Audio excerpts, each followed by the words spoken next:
It is now 6:30. I think we're still waiting on a couple more board members before we have a quorum.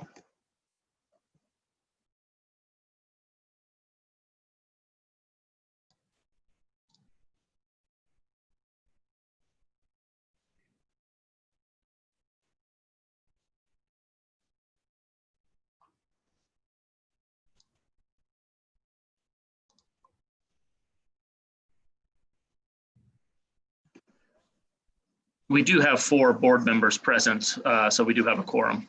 Oh, good. Bill's here. Then I think we'll go ahead and get started. We have a lot on the agenda this evening. Good evening. This is a meeting of the Cunningham Township Board. It's Monday, October 12th, 2020. Will the clerk please call the roll? Council members Brown, Here. Holbrook, Here. Lau, Miller, Roberts, Here.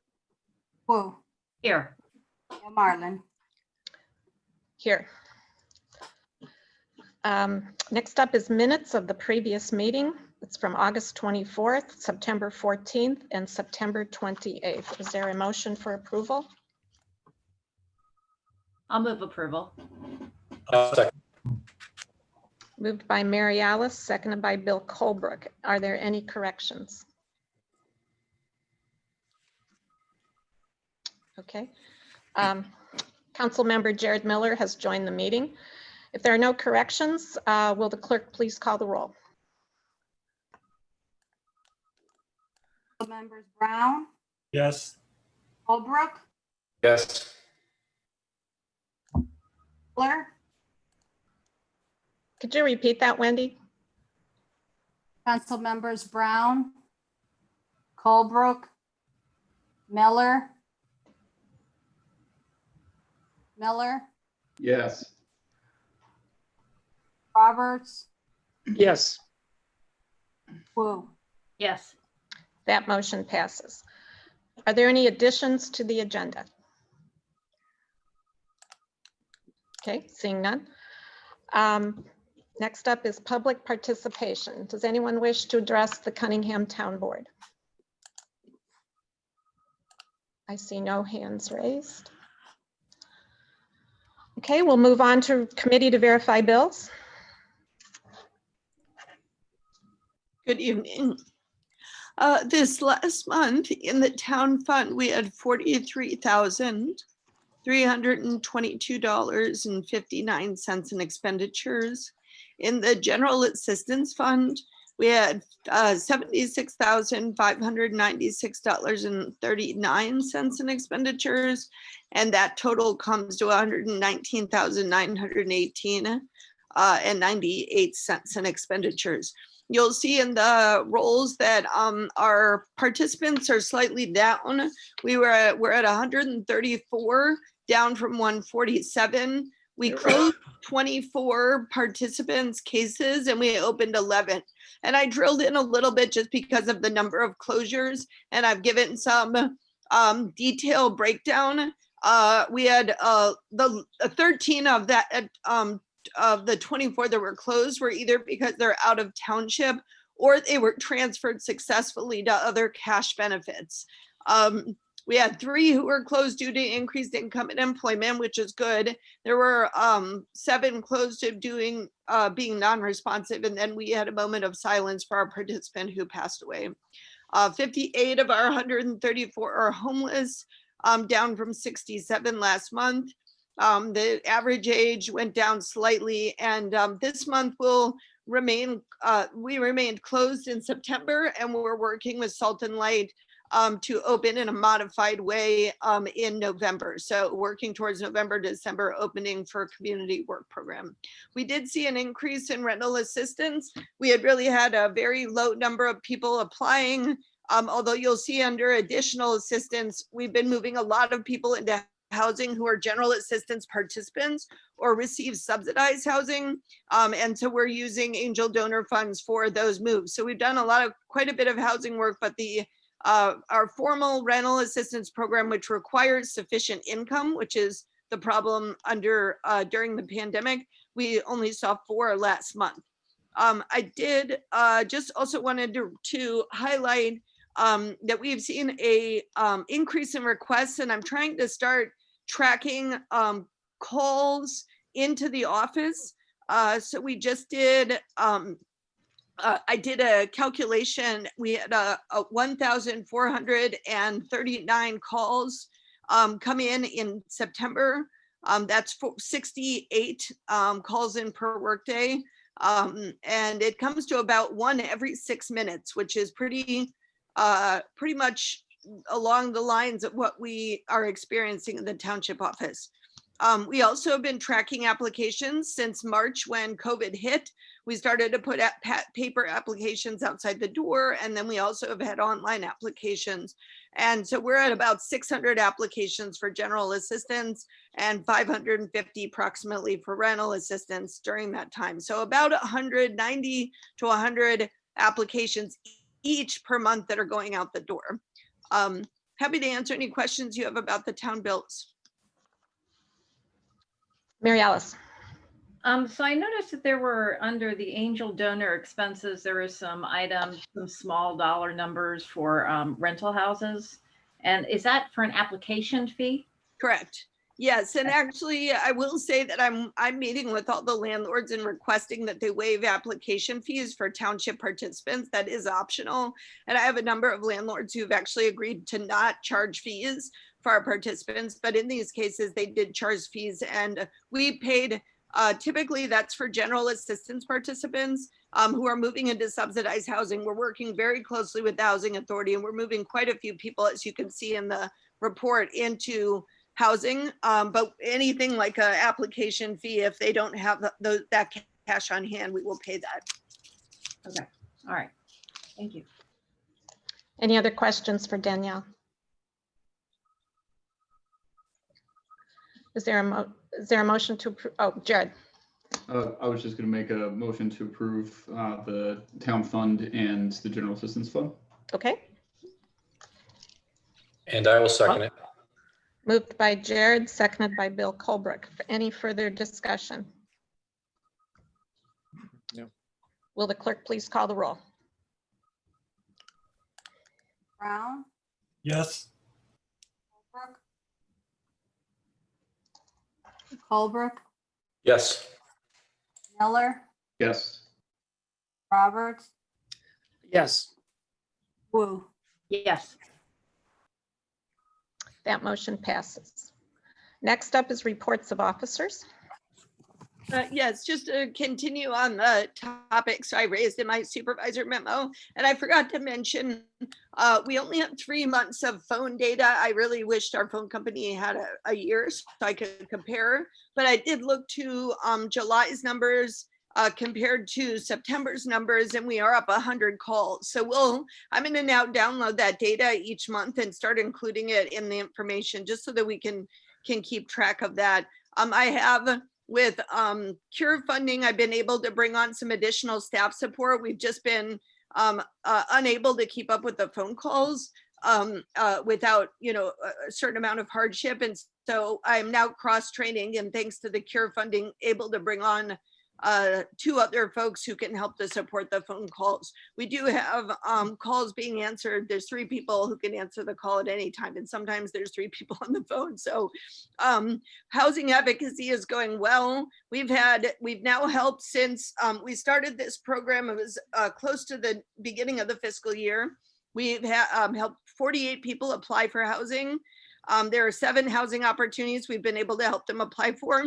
We have 10 who have moved in, and we have a number in progress. So really excited about seeing that number go up. These are almost all homeless residents who are moving into permanent housing.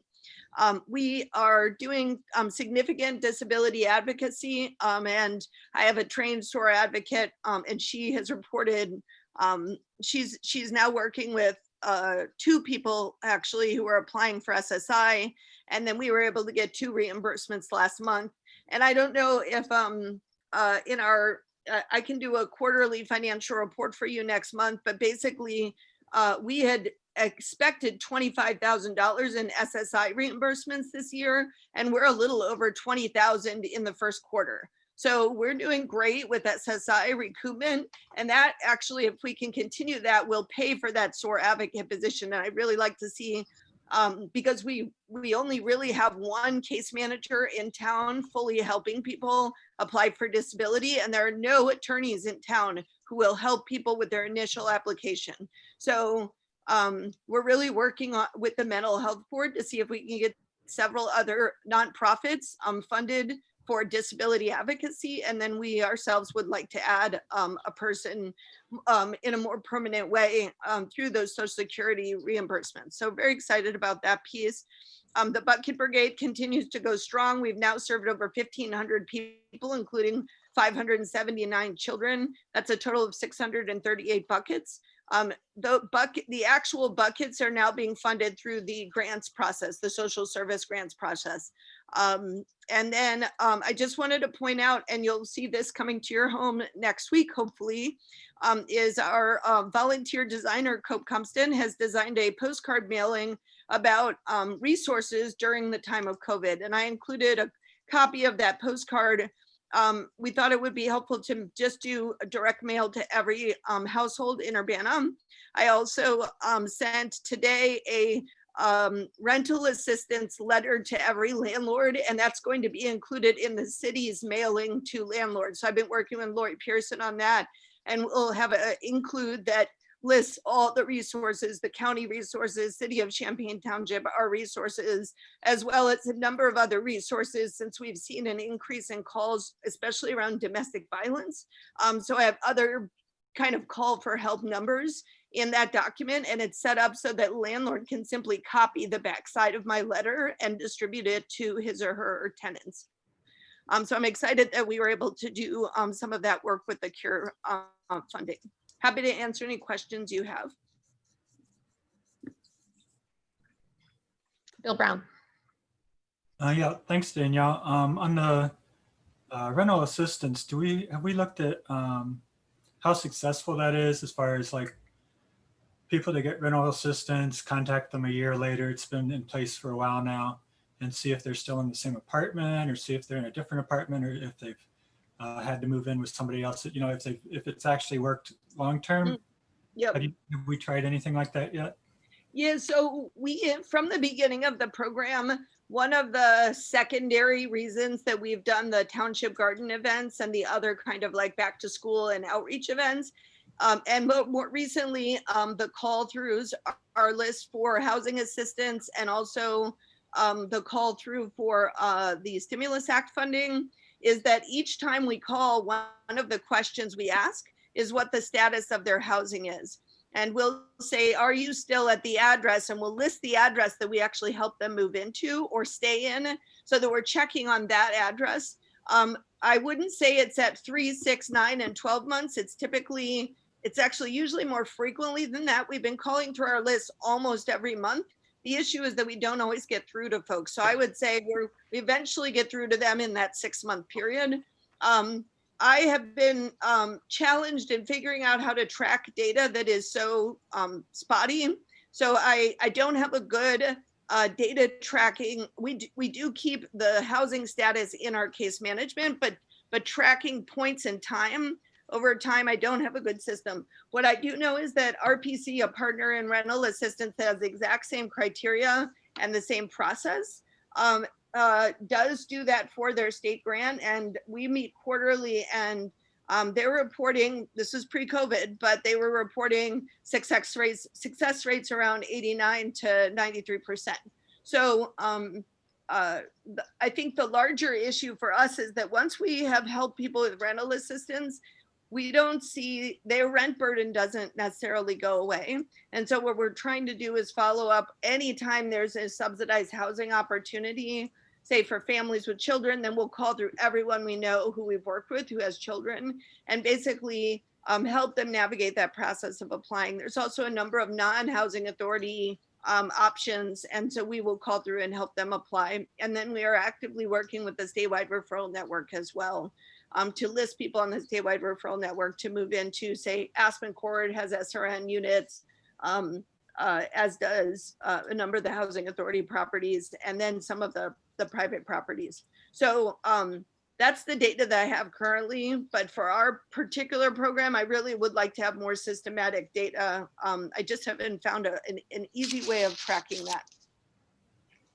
Okay, thanks. I think that 89% that the county is, or the RPC, was it? Who's got Yeah.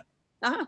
Yeah, I think that's a good target, but I think we do need to keep looking at how we can get that data, especially with the letters going out to landlords and stuff. If the programs could be expanded greatly, I think it'll be really important to prove that it has a long-term impact, or at least a medium-term impact, that it's not just a one and done thing.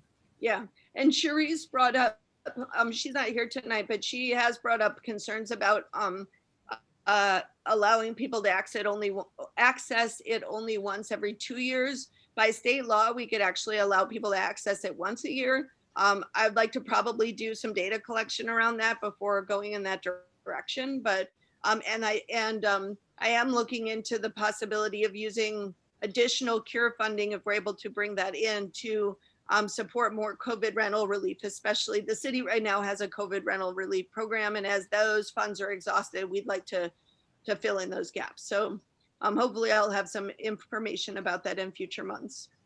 Okay, thanks. Any other questions for Danielle? Okay. Wayne, did you have a report? Just that we have approximately 258 assessment complaints that we are working through. We are also near completing a project that I started to reclassify all of our various commercial properties. This will help us to have more detailed and targeted assessments when it's time to reassess property. And that's it. Okay, thank you. Any questions for Wayne? Okay. We'll move on to unfinished business. Don't think there is any.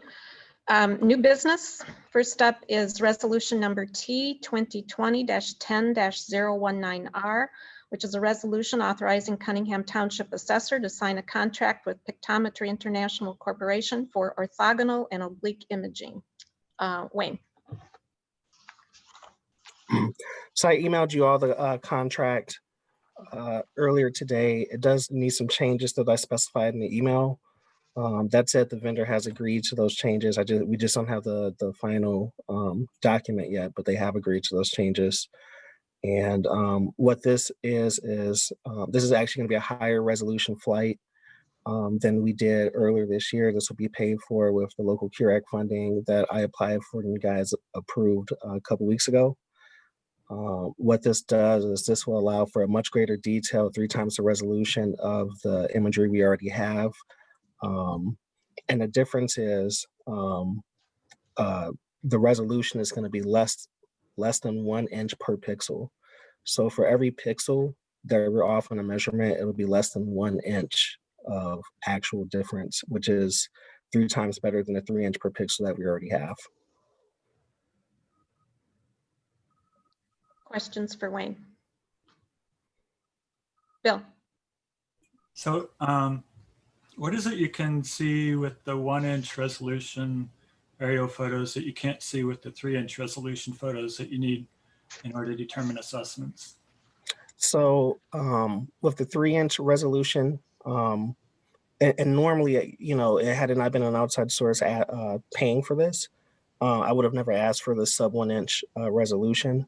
With the 3 inch resolution, it's more than half the cost. So the flight before was about 18,000. This is 40,000. But to answer your question, the 3 inch resolution is not accurate enough to replace in-person field inspections. The sub 1 inch resolution is accurate enough to replace in-person inspections, which is the reason why I applied for this grant to pay for this. Okay, and then with the in-person inspections, I think it's hard for some of us to imagine exactly what's involved. How are you interacting with the public with those? Some of us just think you're going out and measuring. I'm sorry. Well, for example, for a residence, we knock on the door, right? And if someone is home, there's an interaction. we obviously would talk with whoever is home and ask for permission. Sometimes if we're on a construction site, there's still people there working on the site. So there may be incidental contact, which normally isn't a big deal. But when there's a global pandemic of a highly contagious disease out there, it's a very big deal. And then So- also my Chief Deputy, William Harris, go ahead. You need to knock on the door to get permission to go in the backyard or something like that? I mean, we don't have to knock on the door, but we do as a courtesy. Okay. I mean, you can't do what you need to do from looking from the sidewalk. You have to go on the private property. Is that right? I mean, it would be pretty difficult to measure a backyard from the sidewalk, Bill. So the answer is yes. Yes. Okay, thanks. I think that's all my questions for now. Thanks. Any other questions? Mary Alice? Wayne, you said that you had specifically applied for a grant to pay for this. Does that mean that the grant is not coming from a larger grant for Township? I mean, Danielle had just referenced using some of the CARES fund for further rental assistance. Are they not intermingled? It's the CURAC funding is one pot of funding available to government agencies to recoup the costs of doing business during COVID. And actually, this has not been marketed very carefully to Township, so I was unaware of the funding. Wayne brought it to my attention initially when he was looking for ways to cover the pictometry because of the COVID concerns. And so he raised that with me. And at the time when I looked at it, I said, you know, there may be other things that we could, or Wayne suggested there would be other things that we could cover at that time. So he submitted the grant on the behalf of Township as a whole, and we asked for additional funding because of other needs. So yes, it's one pot of money, and this was one piece. And this was the concern that led us to find the grant and pursue it. So Danielle, just to summarize real quickly, if I'm hearing you correctly, that there is one pot of money that then is used for government entities to offset the expense of COVID. And is that correct? So what have we been using the other funds for? From the same grant? Oh, so I have so we haven't submitted any reimbursements yet. We just got access to the portal after you all confirmed that we could receive the grant 2 weeks ago. We have been in contact with DCEO because we want to make sure any future expenditures are going to be, that we expect to be covered, will be covered. So for example, the mailer that I'm doing was an unexpected expense, and I want to make sure that it's covered under CURE. So Wayne can speak to his conversation with DCEO, but with the pictometry as well as future expenditures, we're checking in with them before making that expenditure. So in our case, we're looking at some lobby safety reconfigurations, a video doorbell, a buzzer that allows people in and out. Because frankly, if you have two people in our lobby, you're exposing one of them to COVID. That's the big concern with our lobby. It's like the city's lobby, except that's all we have. You know, it's very small space. So we're reconfiguring those pieces, doing this mailer. And then I am looking into seeing if we can do some direct assistance. It appears that we can for COVID rental assistance. What I do know and what I've been told from DCEO is that we were approved for 204 and some pennies, 204,000. But if we spend it, we actually can request more. So Wayne and I have already notified them that we have an additional $60,000 we're expecting, and we're hoping to basically move those reimbursements into the portal as quickly as possible, move through the expenses and request additional dollars. Because right now, for government, it's been difficult for government to use the dollars that are available. So there's quite a bit available, is my understanding. All right, and then Wayne, just to expand on some of Bill's question. So this means that you will no longer be going out in the field. Is that correct? No, that's not correct. For now, that is what we're going to do, but I don't expect this to be an ongoing thing. a in-person property inspection. That's a key aspect of the assessor's duties. That said, right now it's dangerous to do in-person property inspection. Hopefully, if we get past this virus, we can get back to doing in-person property inspection. Typically, like if you're gonna get these type of flights, these oblique flights, you want to get them every other or every 3 years. The more often you get it, the more the better. But that said, like, you know, $40,000 every 2 years, it's not an expense that the township alone could take, right? Which is, you know, even the 18,000 for the 3-inch resolution, that's a big expense for the township.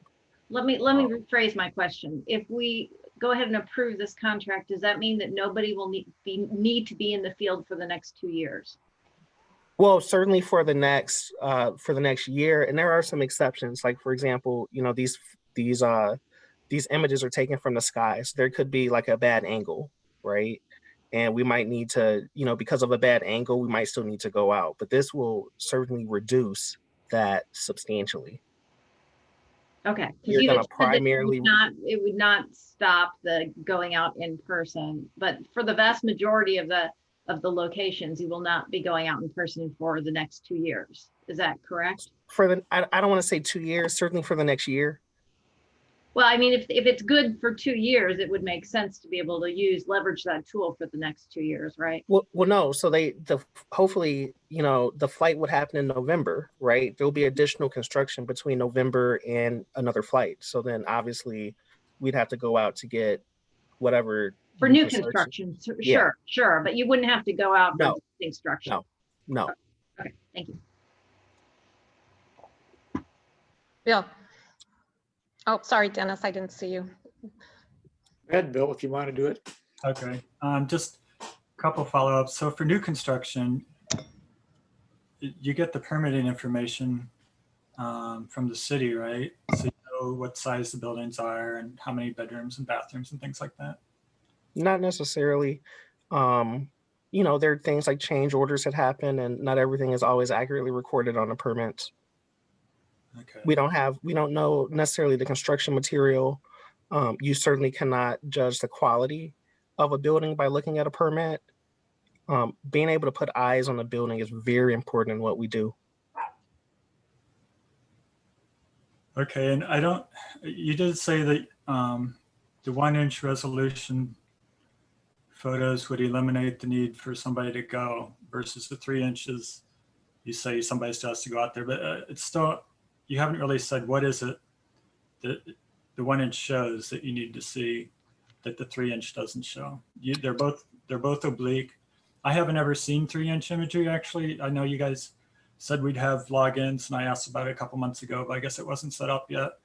But I'm real familiar with 6-inch resolution, and it seems like you could almost do a lot of the measurements with that. So is there anything you can tell me about 1-inch that makes it necessary? So 1-inch is it's a more precise image that you're getting, right? And just to give you, and it allows for not only more precise, but more consistent measurements. So there's less error depending on who's doing the measurement on the screen. Remember, like it's 1 inch per pixel, right? So a pixel is like a very tiny, you know, thing. Like the fly that landed on Mike Pence's head was several pixels, right? And on your television screen and on a computer monitor, even more pixels. So for every pixel you're off, while you're doing this measurement on your computer, you're either going to be 3 inches with a 3-inch resolution, 6 inches with a 6-inch resolution off, and that adds up the bigger the structure is. Okay. All right, thanks. Dennis. Yeah, Wayne, I recall that we had a conversation earlier about 3-dimensional photography being used as flyovers.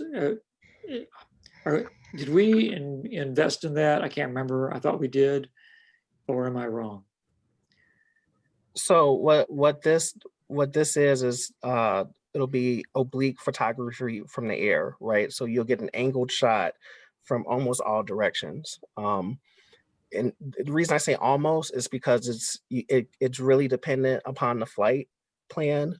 So there are some buildings where you're only going to get 3 as opposed to 4 sides. And that's just, there's only, it depends on the flight plan. It depends on the weather conditions. There are a lot of factors.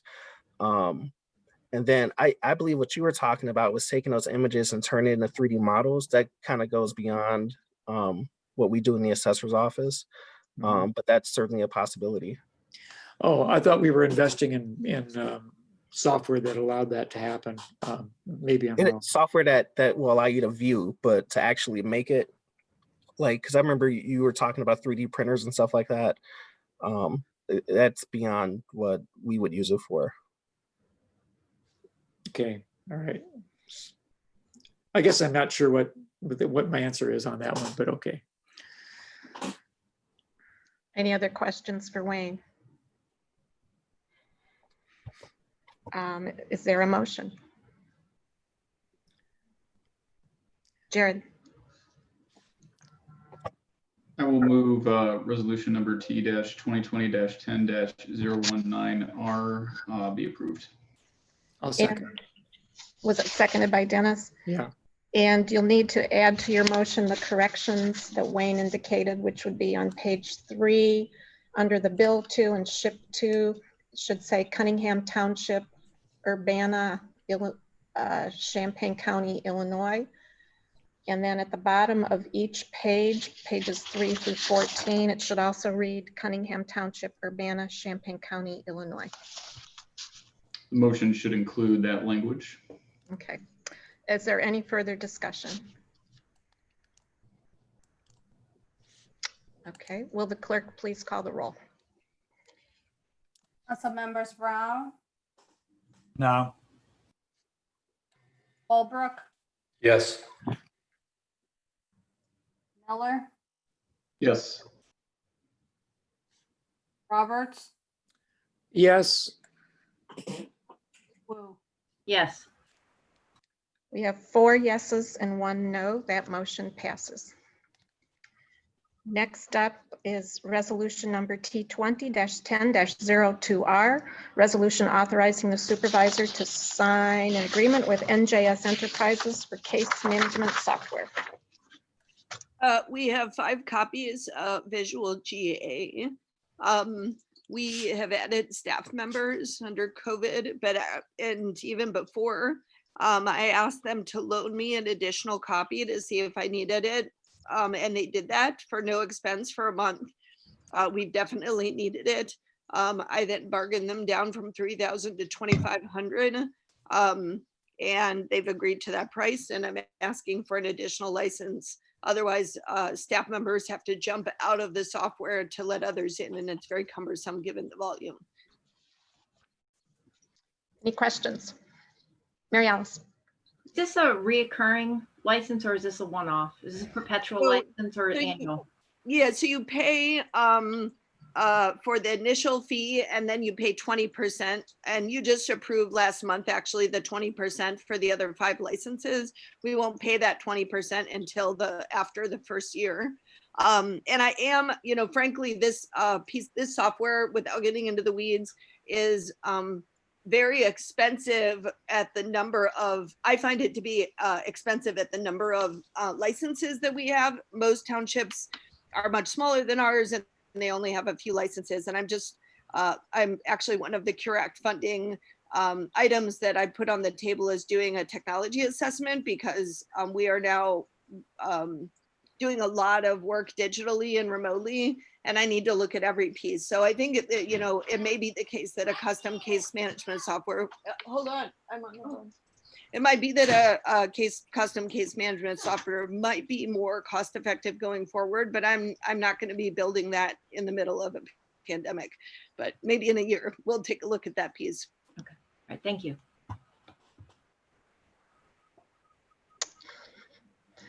Any other questions? Okay, is there a motion? Yeah, I'll do that. I move that we accept resolution T 2020-10-02R 020R, a resolution authorizing the supervisor to sign an agreement with NJS Enterprises for case management software. I'll second. Moved by Dennis, seconded by Jared. Any further discussion? Will the clerk please call the roll? Brown, Yes. Holbrook, Yes. Miller, Yes. Roberts, Yes. Woo. Yes. That motion passes. Last item on the agenda is resolution number T20-09-012R, which is a resolution setting compensation of Cunningham Township officials for the 4-year term beginning, that should be May 17th, 2021, I believe. Cunningham Township Supervisor, Town Clerk, and Town Board. And beginning January 1st, 2022 for the Township Assessor.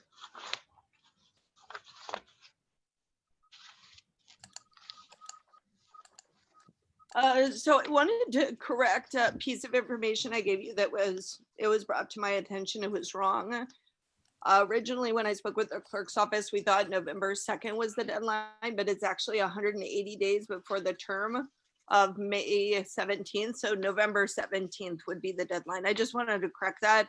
I sent you a memo over the weekend with two different I was challenged to put something in the packet with numbers because I didn't have a specific recommendation from town board members.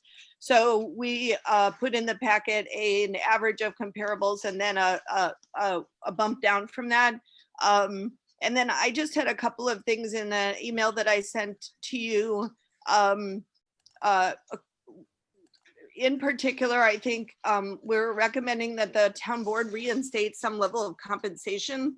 And I would encourage that, although I really appreciate the generosity of the town board to zero out your stipend 4 years ago, I am concerned about that being a privilege not everyone can afford, and particularly the cost that it takes to cover childcare and the time that's needed. And certainly I have really appreciated that the town board members have leaned in with the town board in the last 4 years. You've been very engaged. I have reported in a more thorough way and been tracking statistics. And so meetings have been longer, but I feel like part of the length of the meetings has paid off in terms of us really being able to dig into the issues of poverty and homelessness. And I appreciate that. So we provided you the comparables that you asked for, and I would just, if you have any questions about the email that I sent out, I'd be happy to answer those questions. And I would just add to the date issue, there is a town board meeting, a regular town board meeting scheduled for November 9th. So you could vote at that meeting, and that would be before the deadline of the 17th. So any questions for Danielle? Jared? I didn't have a question for Danielle, but a comment for the board, because I know that it was, we're missing 2 people tonight, and I think that we're going to need them for having the discussion, for the sake of the brevity of the conversation. If other folks feel the same way, I would just make a motion that we would hold this in committee, I guess, or whatever version of that we have for town board meetings until the next time, so we can get Julie and Charisse in their words for it. So, Mary Alice? I think we need to, what I would like to see for us to do is to come up with some kind of consensus in terms of the amount of money that we think these should be, and then keep it in committee so that we can allow the public to reflect on it, and also give an opportunity for Julie and Charisse to join in the conversation. So in that spirit, I think I'd let you know what my thoughts are on this process. I've already sent this to Danielle and Wayne. I feel that one, right now, the township supervisor and the township assessor make different amounts of money. And I think that we need to rectify that in this cycle here. And so I think that we need to be paying at the same amount for supervisor and for assessor. The second thing that I want to mention is that, we just passed a resolution. We it is up for vote to provide the amount for the next 4 years for the clerk and for the mayor, which was 1%. So I guess what I'm going to propose in terms of an amount is some amount that is for both the assessor and the supervisor, which is between 68 and 70,000 for the first year, and then a 1% raise for every subsequent year. The other thing that I wanted to say was I had a conversation with Diane today. We were talking about a couple of things, and one thing that she brought up was what is the purpose of some of the stipends that we get. And so it made me think about, there are different different things that people come to the board with. Some people have children, some people have elderly parents and so forth. And originally my thought is that the town board should not have a stipend. But kind of reflecting on that a little bit, I think that we should take into consideration that sometimes people have to have babysitters. Sometimes they have to hire people to come in for an hour a night. And so I think it's appropriate for us to have a small amount of stipend to ensure that we're not asking people to pay out of pocket so that they can attend meetings. Something that could be anywhere from $50 a month. There's one meeting on average, so that would be $600. But those are the things that I'm thinking about right now. Okay. Any other comments from board members at this point? Bill Brown and then Jared. Yeah, I agree with Mary Alice. I think we should at least try to get something on the table so we can have actual amounts in a packet for the public to see. So far, they haven't seen any amounts. I'd also ask that the email that Danielle sent that explained the reasoning for the recommendations and things be made part of this meeting's packet if possible. If you can put it on this meeting's with the information that was available online for this meeting, I think that would be good. I mean, if we've talked about the email, so somebody's going to FOIA if we don't put it out there anyway, so you might as well put it on the online. I did have a question about the ordinance itself. Section 1, the township supervisor broke down the partial years, May through December of next year and January through May of 25. The others all have 1-year periods. I think we should stick with the 1-year periods because Section 1 says the annual salaries for township officials shall be as follows. I think it'd be clear if you just kept it the May 17th, 2021 to May 15th, 2022, like you did with the clerk and the town board. Yeah, as far as starting with the amounts, I think I agree that I think they should both probably be set to the same amount. I don't see a big reason for them to be different. And I'd be okay with the small jump this year. It looks like some of the other comparables are higher, although there's a big range. I don't really think going with the average was the right way to look at it, although that's a starting point. Because some of those are real high and that distorts the average. But I think somewhere around 69, 70,000 for the first year, and then 1 to 1.5% per year after that is something I'd go with.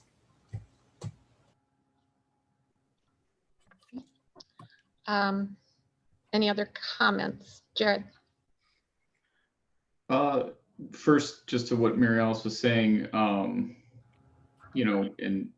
I don't disagree that I guess that the stipend could be there. I'm sure if the will of the board is to approve it, I am on the board the next time around, I will happily just donate mine to the Angel Donor Fund because I know I won't need it, and individual board members can do as they need according to their wishes. But I wouldn't be opposed to putting it on there since we all can take the liberty of giving that away if we didn't need it ourselves, rather than just pulling it out from underneath people. So I'm okay with approving that it's there, just trusting that people will do the right thing with it if they don't need the money, and it can just get turned back into funds for township.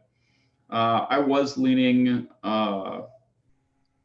somewhere in the I don't know, Bill, I'm with you. I don't know because the range is so different between some of the comparables, if the average was the right way to go.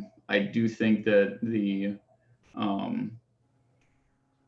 from what was proposed, I think I'm leaning more towards something of an increase closer to average, maybe a 2% or something over the 4 years, because I do feel like we're below where we should be, rather than just a single. But maybe if we take that first year to 70 and then do 1.5 or something like that afterwards, they'll end up much closer.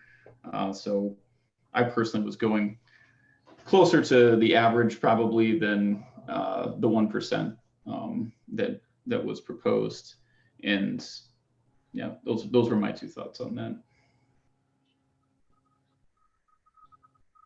Any other thoughts? Dennis?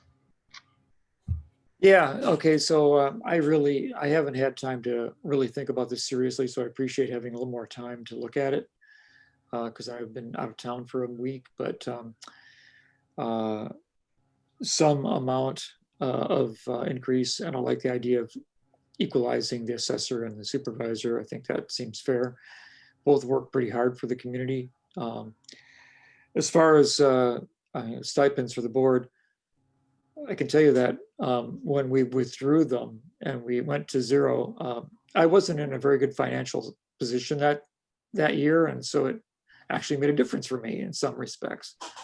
But you know, I could appreciate the fact that at the time we were wanting to feed as much financial help to the township as possible. I'm pretty happy that Danielle has been really efficient in locating grants that help support some of the programs that we're doing very effectively, including just the pictogram digital imagery that we're just talking about. I think it's okay to give the township something, but like, you know, I think I agree with Mary Alice, $50 is plenty, if that. So just really just kind of a token the fact that we do actually have to think and you know, we do work in the township off, you know, as well. It's a responsibility we have. The end. Thanks. Any other thoughts? Bill Colbrook. I agree. I believe it was Jared that said, I think this is a pretty important vote. And if in fact there's still time on the calendar to get this voted on prior to when they go into effect, I really would like the opportunity for the other 2 members to be present so they can join the discussion and listen to the discussion as well. I value their vote. Yeah, I just want to add that if you really want to eliminate the discrepancy in the assessor and supervisor pay, you're going to have to do 1 year for the supervisor prorated because of the differences in the terms. It's up to you. You guys can do whatever you want, but I just wanted to, if the goal is to eliminate the discrepancy for the supervisor, you're going to have to do at least 1 prorated salary term. Okay, that's a good point. Well, okay, just to recap, it sounds like there's consensus among the board that the supervisor and assessor should be equalized. And it sounds like there has to be a prorated year to do that. The stipend for the board members, there seems to be consensus in support of that. Board members have suggested $50 a meeting, $600 a year. I think what was on the table was $840 for the full amount, but somewhere in that range. And then sounds like your consensus on starting somewhere around 70 and then increasing 1 to 1.5% every year after that. Does that reflect what you said? Okay, so I have a question for Fred Grosser. We're not in committee. Can the board simply vote to send this to the next town board meeting? How should we proceed?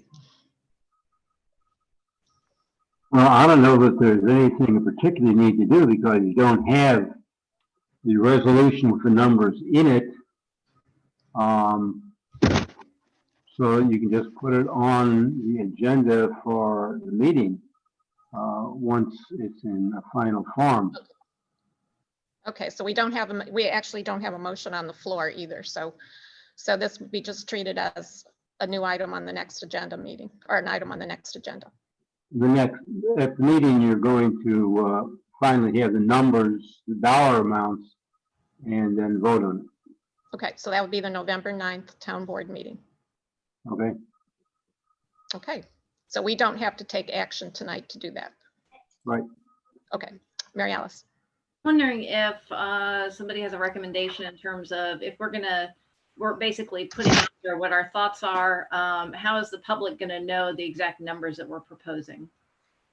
So is there any thought in terms of how we do that? We kind of have a range right now. We have kind of a consensus. I mean, it's not, we don't have exact numbers, put it that way.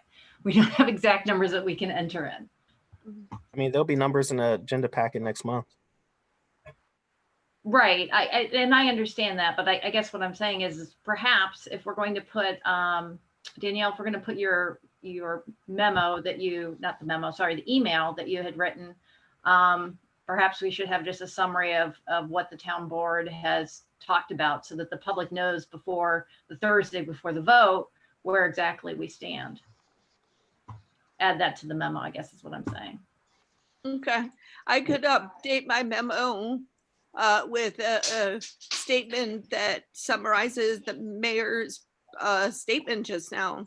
So Yes. I sent it as an email, so I have to send it as a PDF anyway, and I want to make sure there's, so I will send that to the clerk's office tomorrow, and I'll basically summarize it as my understanding based on the conversation from last night that there's emerging consensus of X, Y, and Z, and we will prepare an ordinance for you. Actually, I believe it's a resolution. Okay, a resolution for you next month, and this would be the date that we vote on it. And also, this is the deadline by which you'd need to vote on it.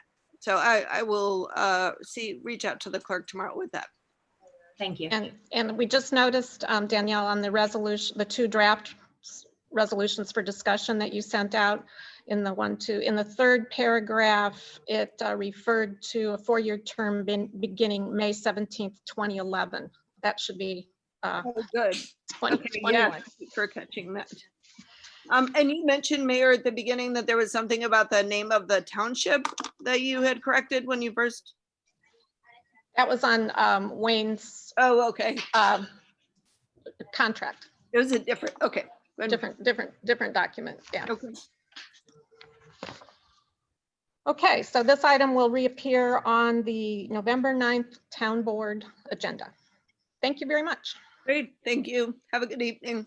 And with no further business, this meeting is adjourned, and we'll begin the city council meeting as soon as the clerk gives us the go-ahead.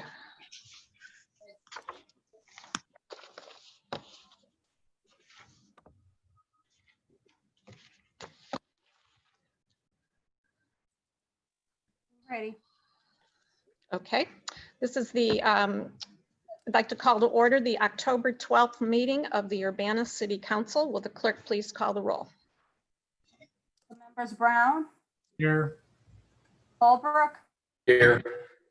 Percy, Loud, Miller, Here.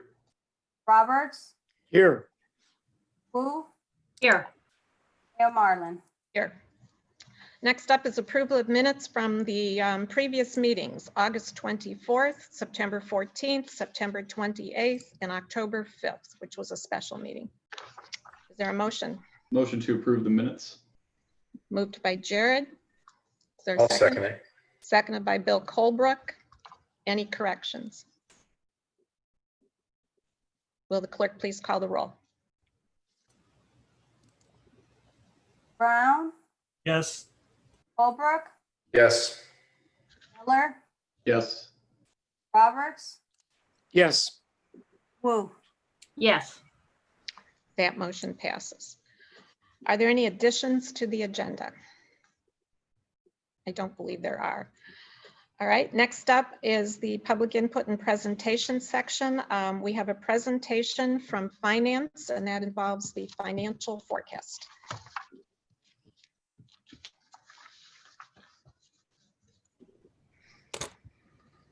Let me get my screen up here for you.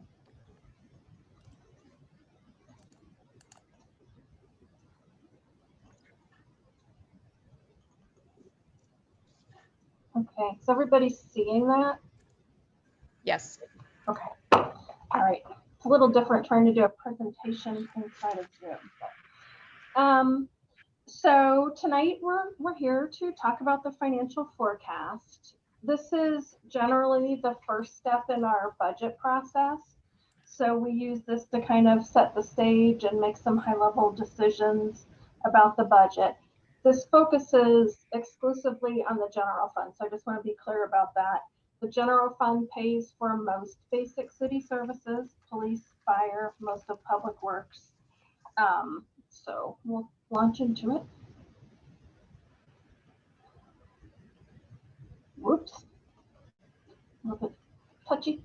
Okay, so a few things to bear in mind as we talk about this. First of all, this year is nothing if not unusual. So there's more uncertainty this year than at any time in the recent past when we've talked about the forecast.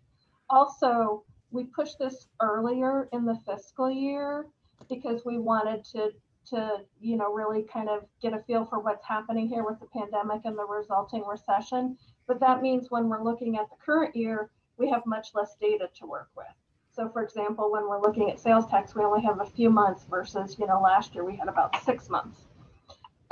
There's a lot of factors here that affect how things progress that are just beyond our control. So I really want you to focus more on trends than, getting into the weeds. And our goal here is to be able to look at what we see for the future and make planned corrections rather than having to react and, for example, make budget cuts very quickly. We want to be thoughtful. So there's risk in every forecast, and that's why we prepare a range of projections. So you're seeing a piece of it, but behind this, there's a lot more work. There's 3 complete scenarios for the general fund. We're going to focus here on the likely scenario, which is the one that staff believes is most probable, and that's what we will plan around. But again, there is risk here, and so what you'll see, I think we'll look at when we do our quarterly reports now, and including a little more detail on revenues and what we see happening with some of these major revenues, and that'll help us kind of mitigate the risk by just keeping closer tabs on those. So again, this year isn't like other years. After several years of really hard work, the mayor and the council made some very difficult decisions to achieve a structurally balanced budget. And then, as the mayor says sometimes, COVID happened. So now we have a COVID-19 pandemic, and then accompanying that, we have a recession.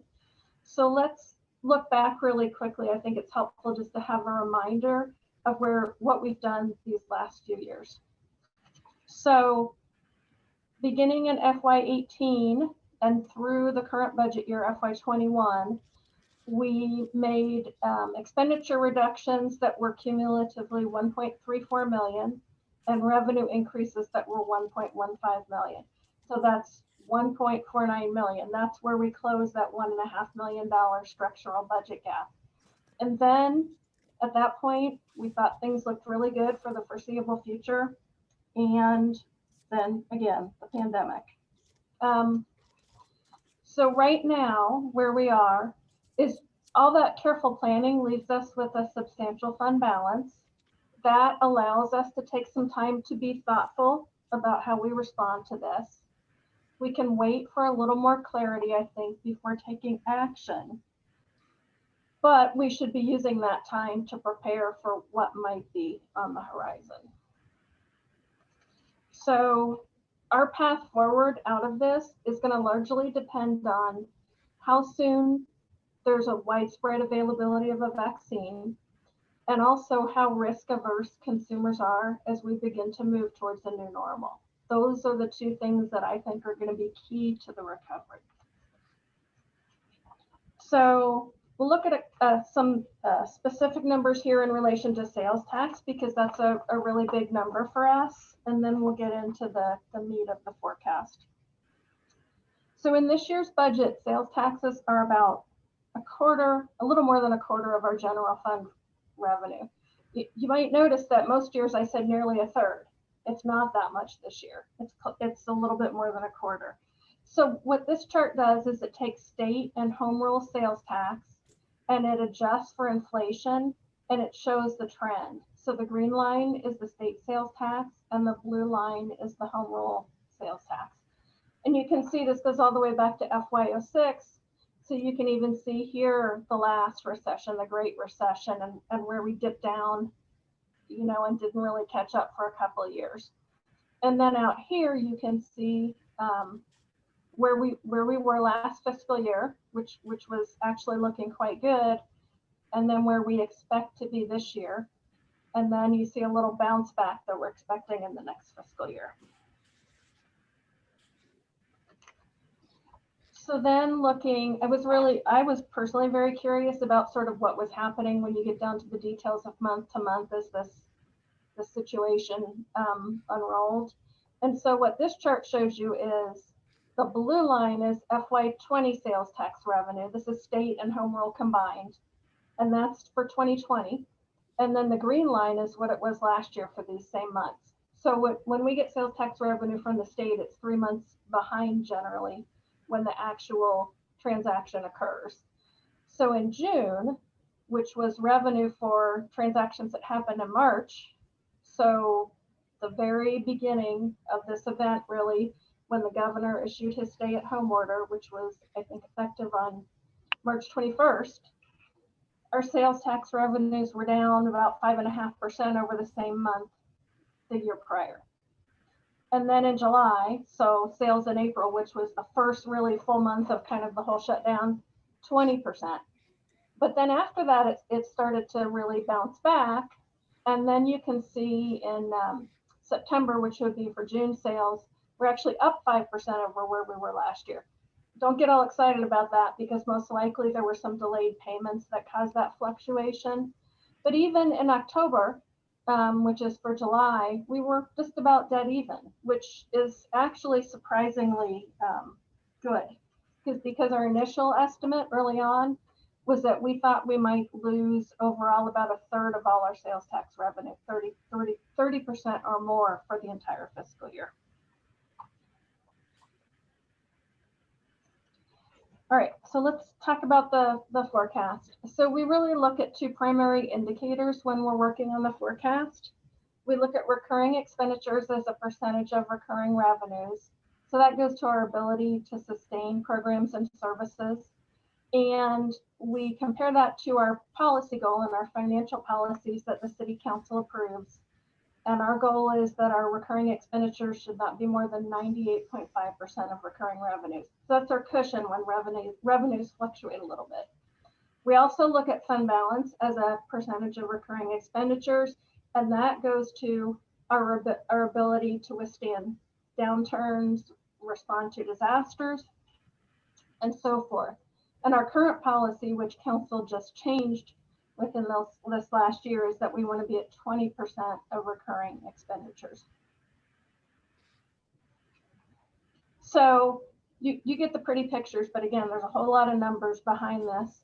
When we look at the forecast out through FY26, in every year here, the recurring revenues are lower than the recurring expenditures. This is a real completely opposite of what we saw last year when we thought we'd finally solved the structural budget problem.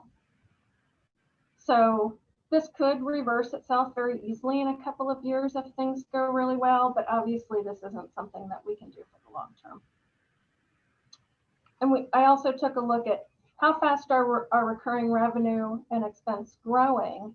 So on this chart, green is revenue and blue is expense. And you can see we get pretty good growth here in FY22, which is as we think we're kind of starting to come out of this. And then revenues grow fast relative to the rate of expenditures for a couple of years, but then they kind of even out.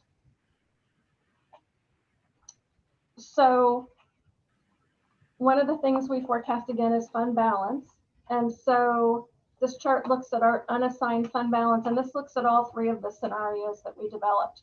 So green is the likely scenario, which is what we think is likely to happen. And even in that case, you know, fund balance is trending down. Blue is our best case, and it drops a little bit, but then it bounces right back up.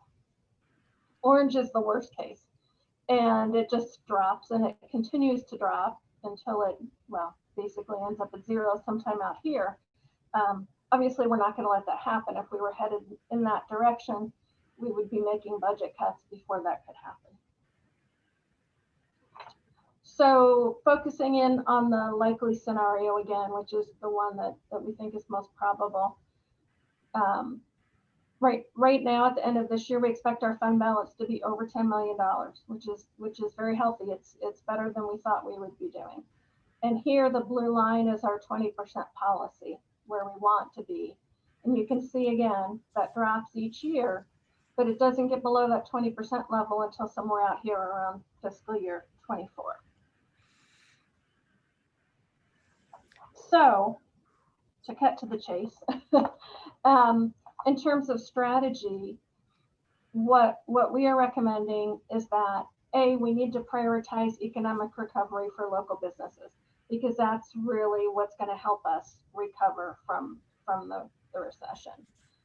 Again, we need to continue to prioritize economic development even in the long term, and we've talked about this every year when we talk about the forecast. That's what drives revenue growth. We really need to be careful and extremely cautious about any new expenditures. This is not really the time to be talking about new programs and services. We need to be preparing for expenditure reductions or revenue increases in the event things don't bounce back and we need to close that gap. We should also accelerate next year's forecast. So typically we would do this maybe January, February. So this year we're early. Next year we should be on a similar kind of schedule, because I think by that point we'll have a much better understanding of when we're likely to have a vaccine and get it distributed, and how things are looking at that point. And then finally, once we're through this, we need to focus on rebuilding any reserves that we may have spent down in the meantime. So I think this actually might be the first time I've ever said this, and I've been working in government finance for a very long time, decades. But I really think our best strategy at the moment is just to wait and see. And again, we can do that because we have that healthy fund balance. Any cuts we make at this point, after 3-4 years of cuts already, are going to be painful. There's really not anything significant that we can cut without affecting staff. And so again, I'd like to say, let's wait and see. Let's give it a little bit of time and monitor very carefully. But again, be prepared for the possibility that we're going to have to make significant budget cuts. So there you go. I'm happy to answer questions. Questions for Elizabeth? Dennis? Yeah, Elizabeth, thanks for the report. Maybe not as drastic as I pictured it could be, but I do have a concern. How will the forecast change if the small businesses in our community continue to suffer and we see maybe closing and not reopening in the future, and i.e. the loss of some businesses completely due to the pandemic? So I think that's a challenging question to answer. So we don't want that to happen, and we should, make efforts to avoid that, I think.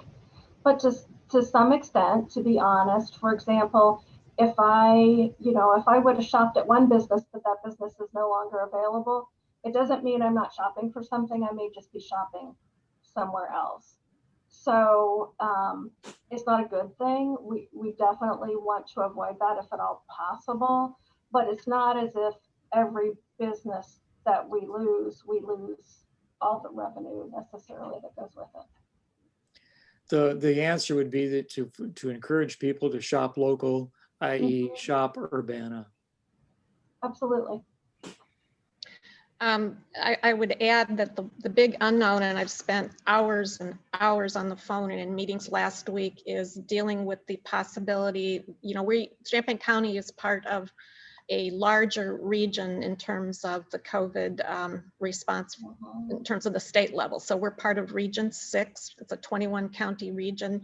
Our positivity rates are much lower than the surrounding counties, but we are at this point still included with these other counties. So one of the big unknowns is what's going to happen if the rates in those surrounding counties continue to rise to the point where additional mitigation efforts are being put into place. And that will have an impact on some of the businesses already hardest hit. So our local restaurants, bars, and that sort of thing.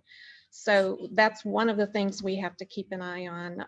It's why we still have to be very, very cautious in terms of any expenditures, but I can't emphasize enough how important and what a difference the sacrifices that we've made over the last 3 years and the votes that you've taken over the last 3 years have put us in the position that we're in today. We have some time. It bought us time, and it allowed us to maintain our core functions, and it allows us to maintain our programs and services, which are incredibly important to the people of Urbana in maintaining housing and quality of life and essentials that people need to weather this pandemic. So the activities and the public health compliance of counties all around us are actually going to have a direct effect on our economic outlook over the next 6 months to a year. This is the beginning of the middle of the pandemic for us. And as we go into the cold weather months, it's going to be a very, very big challenge. Mary Alice, you're muted. Elizabeth, I think that when we talked about the cannabis tax, you said that we would first start seeing that in October. Have we started to see what that tax is bringing in for the city? No, I checked again today and we don't have that number yet, but this is the first month that we should receive revenue from that tax. And how does that work into your forecast for the sales tax, the graphs that you sent us? So the cannabis sales have impact in a couple of ways, right? So first of all, there's the state and home rule sales tax, and it is subject to those taxes. And then there's the separate additional 3% local cannabis tax that we impose. So it affects all of those numbers. So is that built into your models that you presented today? Okay. Yes, it is. The second thing I wanted to ask you about was typically in a budget year, we'll have certain key projects that we're budgeting for that are more kind of one-offs. So for example, there's been a lot of talk about replacing arms. I know that's something that's on the horizon. We've also talked about the one door. Are there other items that are, well, and then in your financial forecast, you say that some other expenditures are anticipated in the forecast. So based on what you said there, in all the fund balances that you provided to us tonight, it takes into consideration one door, additional funds to facilitate remote work during COVID, and arms. Is that correct? That is correct, as best we can anticipate. I mean, I have very specific numbers, obviously, for one door, because that was a set aside from the salary reductions, and for the records management system for police. There's some guesswork involved in some other numbers. Are there other items, perhaps the mayor, or if Carol's on, can speak to other items that you were hoping to fund, but now are kind of put on the, we may fund them depending on what the financial forecast is? At this point, I don't have any. You don't have any? Mm-mm. Okay. And then my last question had to do with the retained risk fund. You had mentioned in your memo that we were going to have to do a one-time deposit of about $750,000. Mm-hmm. And that is in anticipation of next fiscal year. Is that correct? Yeah, I don't think it'll be necessary to do that until next fiscal year, but we've settled a number of large claims and we've been spending down the balance. So I thought it was better to anticipate that since that's a significant expense in the general fund. And that's taken into consideration in the charts that you showed us, the 750 for next year? Correct. Okay, all right, thank you. I would say in response to your question, Mary Alice, I mean, any large item that comes up is going to have to be scrutinized very carefully. And if, you know, if it's optional, if it can be delayed, and if it makes sense to do it, delay it, then we would. It's not, our goal here is to maintain our essential services. Obviously, things in the capital improvement plan, our fund will be a different category. But as far as general fund expenditures, it's to maintain services, keep staff so we can continue to provide the level of programs and services that we are now, and focus really on what our residents need and what our local businesses need. And if people have an opportunity to choose between shopping Amazon and shopping safely here in Urbana and paying local sales taxes, I strongly encourage people to shop local.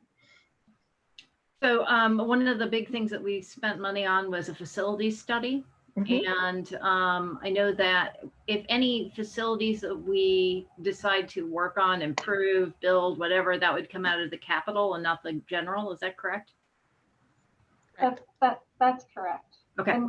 And we have, of course, anticipated based on council policy a certain level of transfer from the general fund to capital improvements on an annual basis.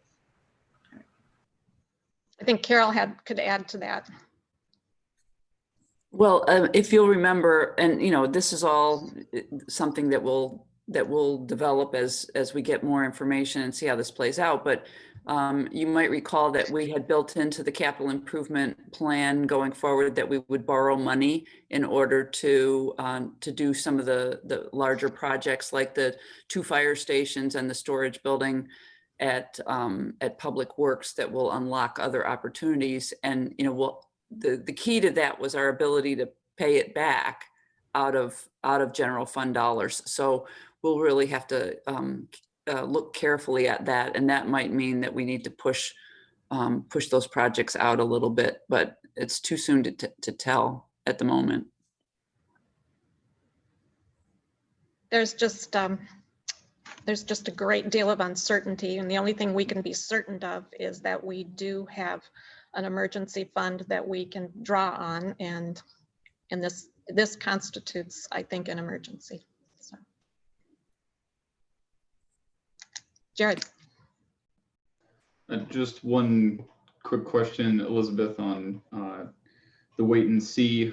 Do we have a realistic expectation for what that really means? Is that like we're really going to be operating as per usual, and then this time in 2021 we'll be seeing what we see and then really trying to make some big decisions then? Or are we going to see another forecast in a couple of months before we really start talking about the budget? Is there going to be another one that we do that'll take into consideration how we form next year's budget? So I'm not planning to do another forecast before we formulate next year's budget. But what we will do, as I said, is we're really going to spend some additional time monitoring those major revenues. So if things do start to vary from what we're expecting here in this forecast, we can come back and have a conversation about that. But I think next fall is probably the point where we're going to have much better information. We'll have a good sense of kind of how is this going to end? Do we have a vaccine? Is there a plan to get it distributed?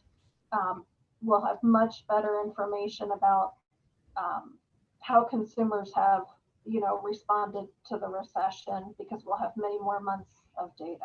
So I think the key, that the variable here is all on the revenue side, right? It's the expense side, we know pretty well what that is. So I think by just tracking very closely those major revenues, we'll know if there's a problem that we need to come back. Okay. And I don't know if you had seen it or not, but we were all sent some public comments, particular one about the budget from a guy named Edgar Garrett, who attached a PDF. I don't know if you saw that or not, but he raised some some interesting points. Some of that stuff goes over my head because I don't know even how those things get into your consideration. But if you had the opportunity to respond to some of those comments and how we take those into consideration, I think that they seem pretty useful and well informed.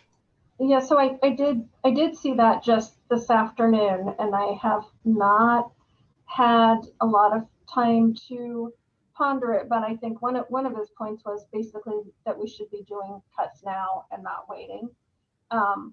And you know, I would probably agree with that 9 times out of 10, but I think this year is different, both because things are so uncertain, but we expect to have certainty, you know, within a reasonable period of time, and also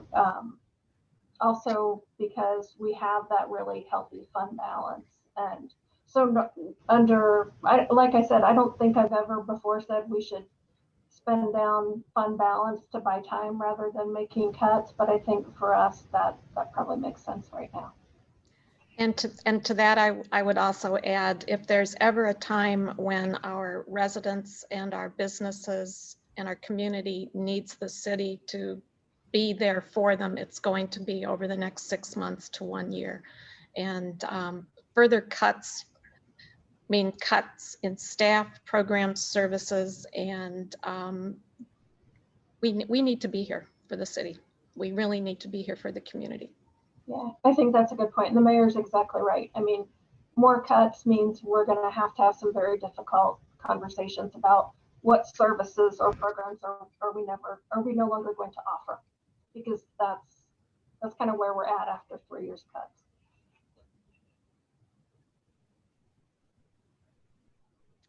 Any other questions for Elizabeth? Okay, thank you. And again, this will be, we're keeping a very close eye on the trends, and there's just never been this much uncertainty. And so we appreciate people's understanding, and we'll be bringing updates to you on a regular basis. And a budget amendment next week, so.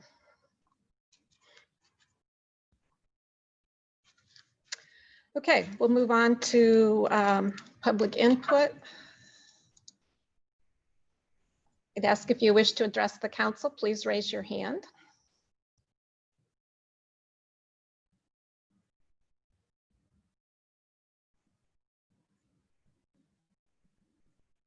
Give it just a minute.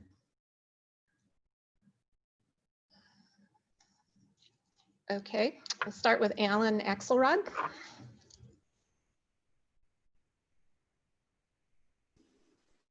Hi, can you hear me? Yes, we can. All right, forgive me, there is someone cooking here and I'm not going to stop him from eating. So my name is Alan Max Axelrod. I'm the campaign lead for No Ameren Shutoffs, a $0 all volunteer statewide grassroots effort. We have won 3 statewide moratoria, all of them voluntary with egregious holes in them, which is why I'm talking to you today. Just to recap, the latest moratorium announced on September 22nd, extending until March 31st of 2021, is a voluntary moratorium which Ameren, Illinois blatantly violated within 72 hours of its adoption. Further, it is means tested in a way that allows for loose interpretation, which has allowed Ameren, Illinois to shut off people's utilities, even if they qualify by the Illinois Commerce Commission's press release. But because they had not received LIHEAP in the 12 months prior, they are still going to be shut off. That's going to affect a solid number of people in our region and potentially also in our town. We know that they had shut off a resident in Champaign right before this moratorium began, and we know that they are doing a trickle of shutoffs so that they can keep their reporting numbers low. This is in violation of the best practice recommended from the 2007 Congressional Research Service analysis entitled Pandemic Influenza, an Analysis of State Preparedness and Response Plans, which specifically enumerated utility shutoff moratoria as a very crucial aspect of pandemic safety. And they also were talking about state and local officials. In the absence of the governor's use of 20 ILCS 3305/7 (12), which allows him to issue an executive order to stop utility shutoffs in the same way that he stops evictions. Let's also reflect on for a second on the fact that the governor has stopped evictions despite the fact that the CDC eviction moratoria already went into effect. He recognized in his actions that putting the burden on people who are already struggling to survive during the pandemic to file for protections according to the CDC guidelines was onerous and was going to result in a lot of harm being done. That is why he continued the eviction moratorium by executive order. Yet his actions with the voluntary utility shutoffs moratorium is contradictory. Tenants and residents have to call the utility corporation and say that they are experiencing financial hardship. That is supposed to be enough, but again, we know that Ameren, Illinois violated that. And what we also know is that Patrick Hayes, the legal counsel for the Illinois Municipal League, stated that home rule governments have the ability to make ordinances regarding disconnect notices due to non-payment and can regulate that. There are 217 home rule governments in Illinois. We intend to talk to all of them. You are the one that I've been talking to the most. I would very much appreciate it if you were the first to actually enact this resolution that we have proposed that I hope to be on next week's agenda. The resolution calls for a few things. The resolution declares, as you all have basically done individually in action, that utility shutoffs is a pandemic health safety risk. 2 is that you also recognize that the governor actually has the ability to use 20 ILCS 3305/7 parentheses 12 to stop utility shutoffs, but it's not naming him, it's just naming his office. It's not any sort of aggressive accusatory thing. And the other things that it does is it commits to drafting an ordinance on utility shutoffs. And that step is important because legal staff needs time to figure out the exact extent to which the municipality can intervene on utility shutoffs. We know that both water, electricity, and gas services in Urbana are all through corporations, which means that you all have a burdensome level of homework to do in order to do this safely. The city of Decatur last Monday passed a utility shutoffs moratorium specifically for water because they provide municipal water service. That was a lot simpler process for them.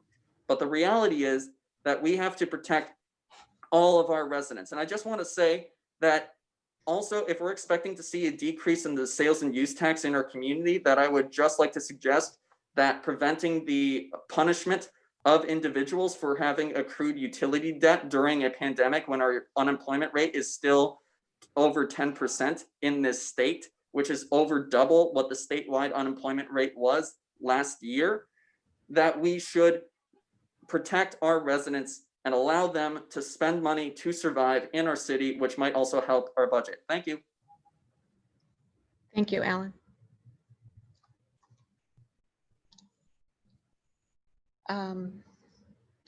Next up is Tracy Chong.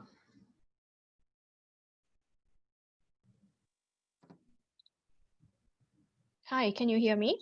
Yes. Okay. Hi, I'm Tracy Chong from Urbana. Tonight, I'm going to comment on what happened during the FOIA discussion last week. For weeks, City Attorney James Simon, FOIA Officer Kurt Borman, and Mayor Marlin have stood by their claims that the city had every right to come up with their own fee determination for recurrent requesters. This claim was spoken multiple times, presented during the FOIA presentation on July 27th, and was even published on Urbana's city website. So during public input last week, I said that now that the public access counselor has notified the city that charging recurrent requesters fees that are the same as voluminous requests, even though the requests are not voluminous, is illegal. I said that the city will try to spin it as such, that the requests were all actually voluminous requests. As predicted, this is exactly what James Simon did during the FOIA discussion session. When asked by Jared Miller to clarify what the city had been doing, this is what Simon said.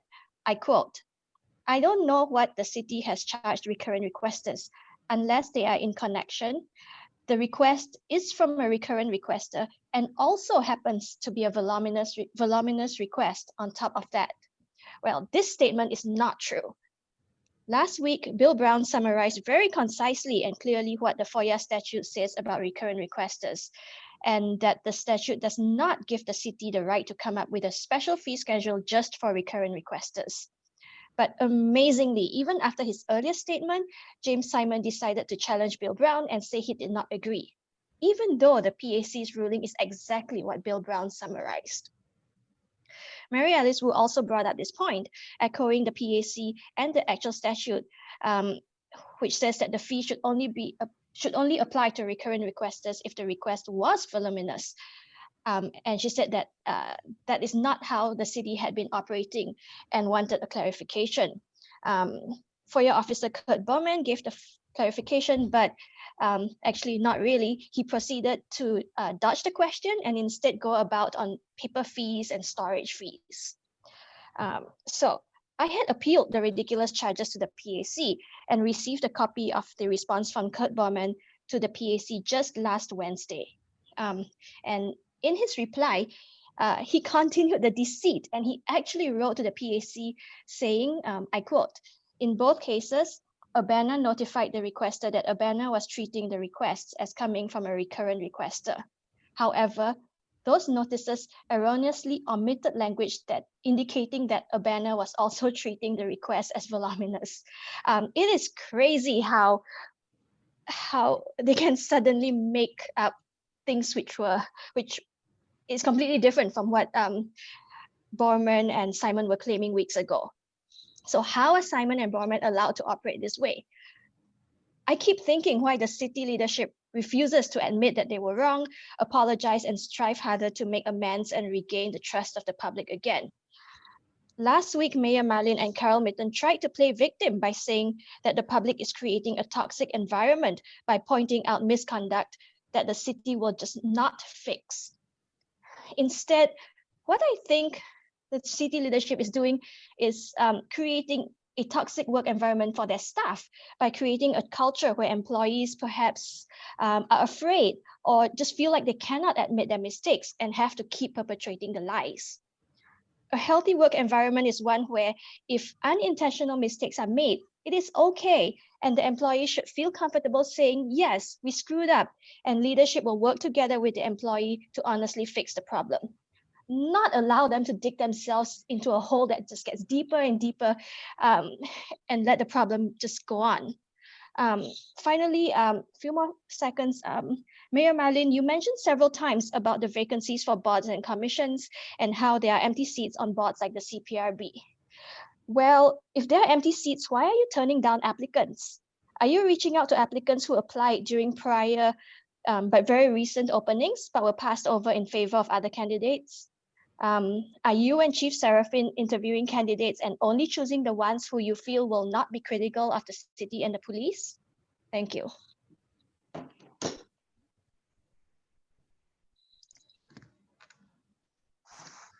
Next up is Benjamin.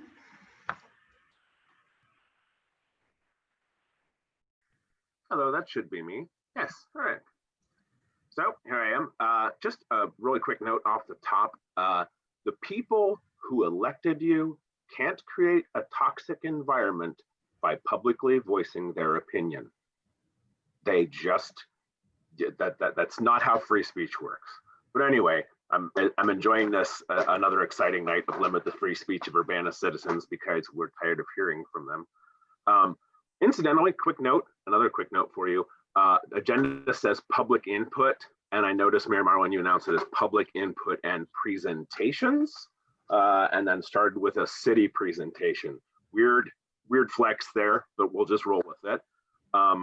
Also, your Zoom instructions say that people are currently limited to 3 minutes of speaking time. You may want to update those.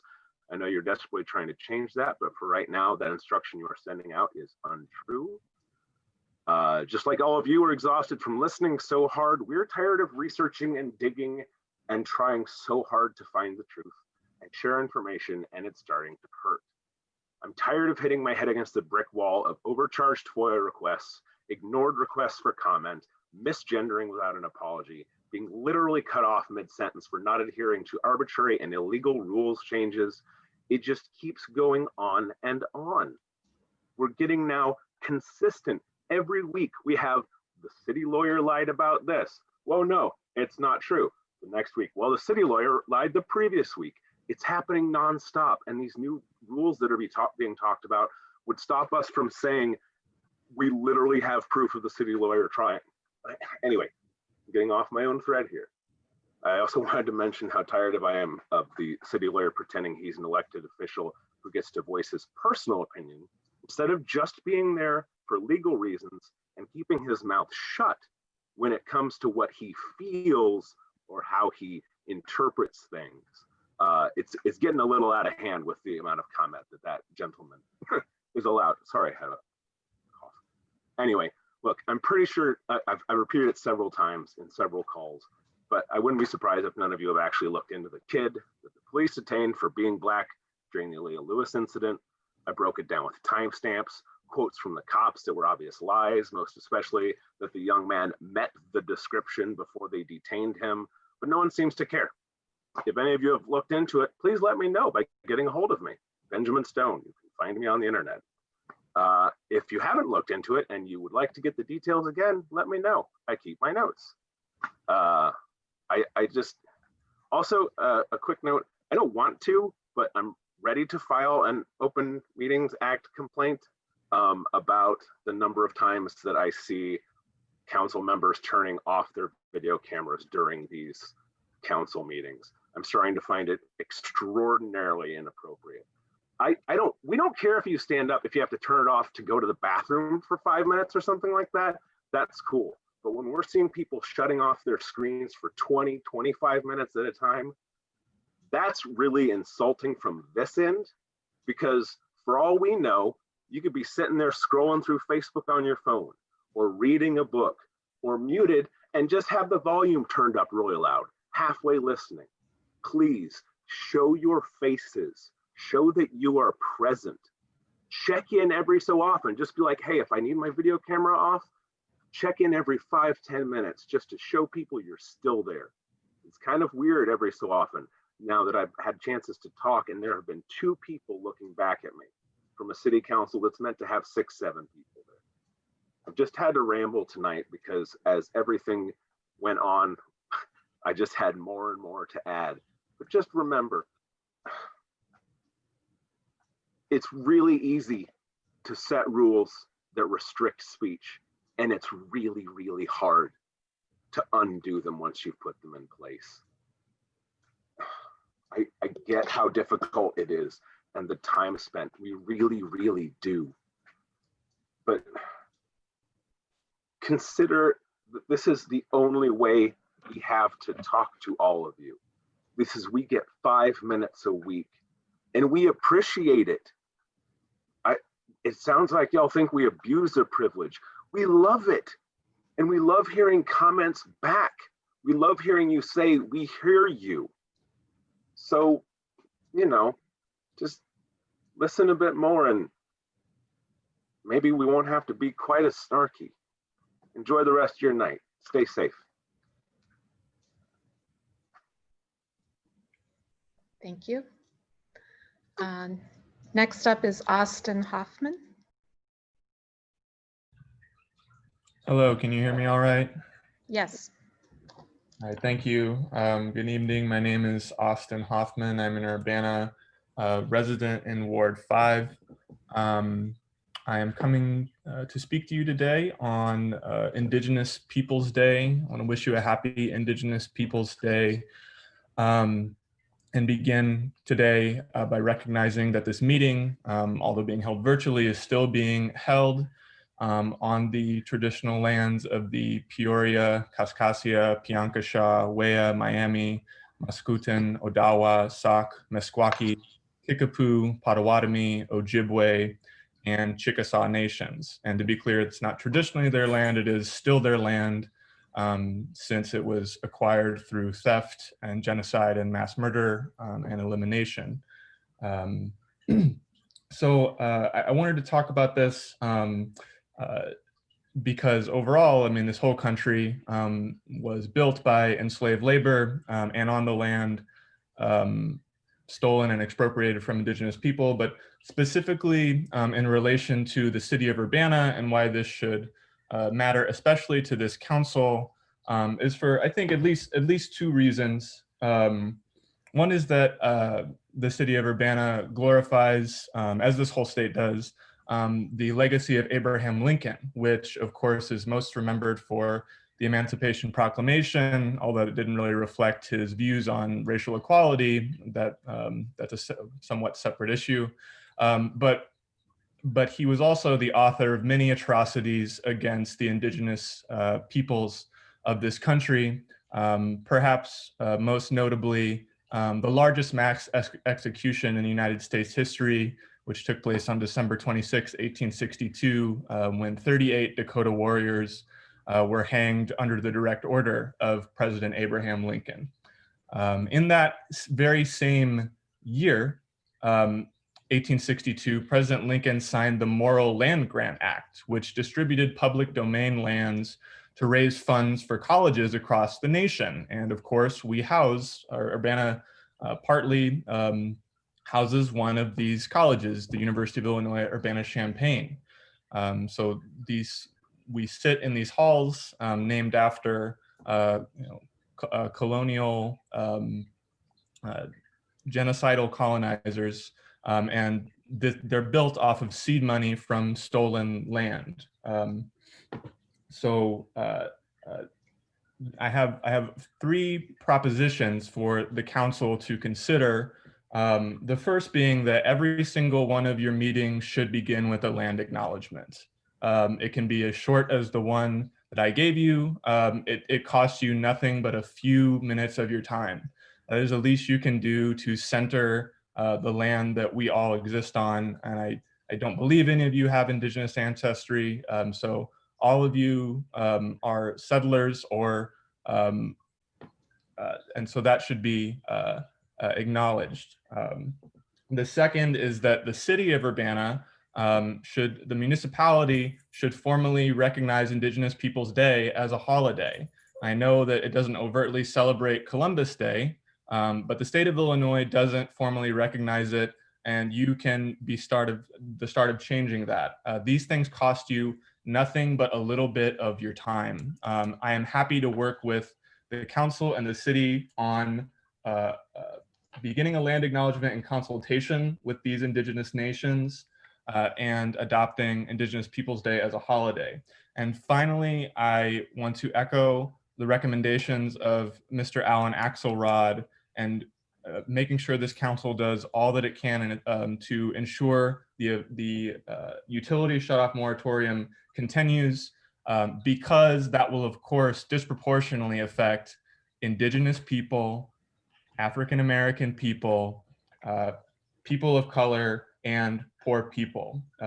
So first of all, there should be, we have no right to charge anybody rents or for utilities on land that is stolen in the first place. So these are very easy things that you can do to enact a modicum of justice for the horrific legacies of genocide, slavery, which continue today in the forms of environmental degradation, police violence, and exploitation through an inherently unjust economy. So I hope you will take those seriously, and I look forward to hearing from you on those propositions.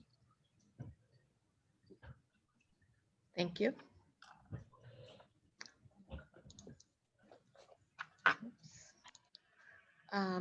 Next up is Christopher Hansen.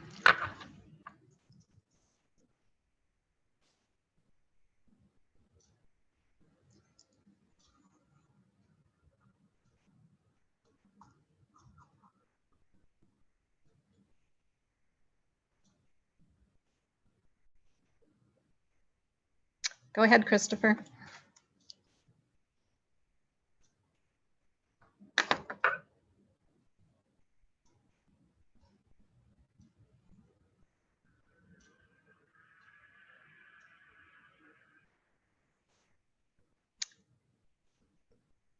Are you on mute?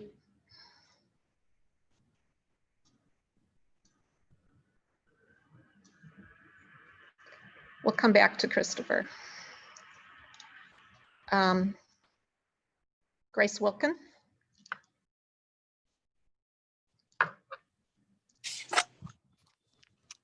Hi, can you hear me? Yes, we can hear you. Okay, thank you. I want to echo and thank the previous speaker and all the previous speakers, and I absolutely hope that you all are listening and considering our comments.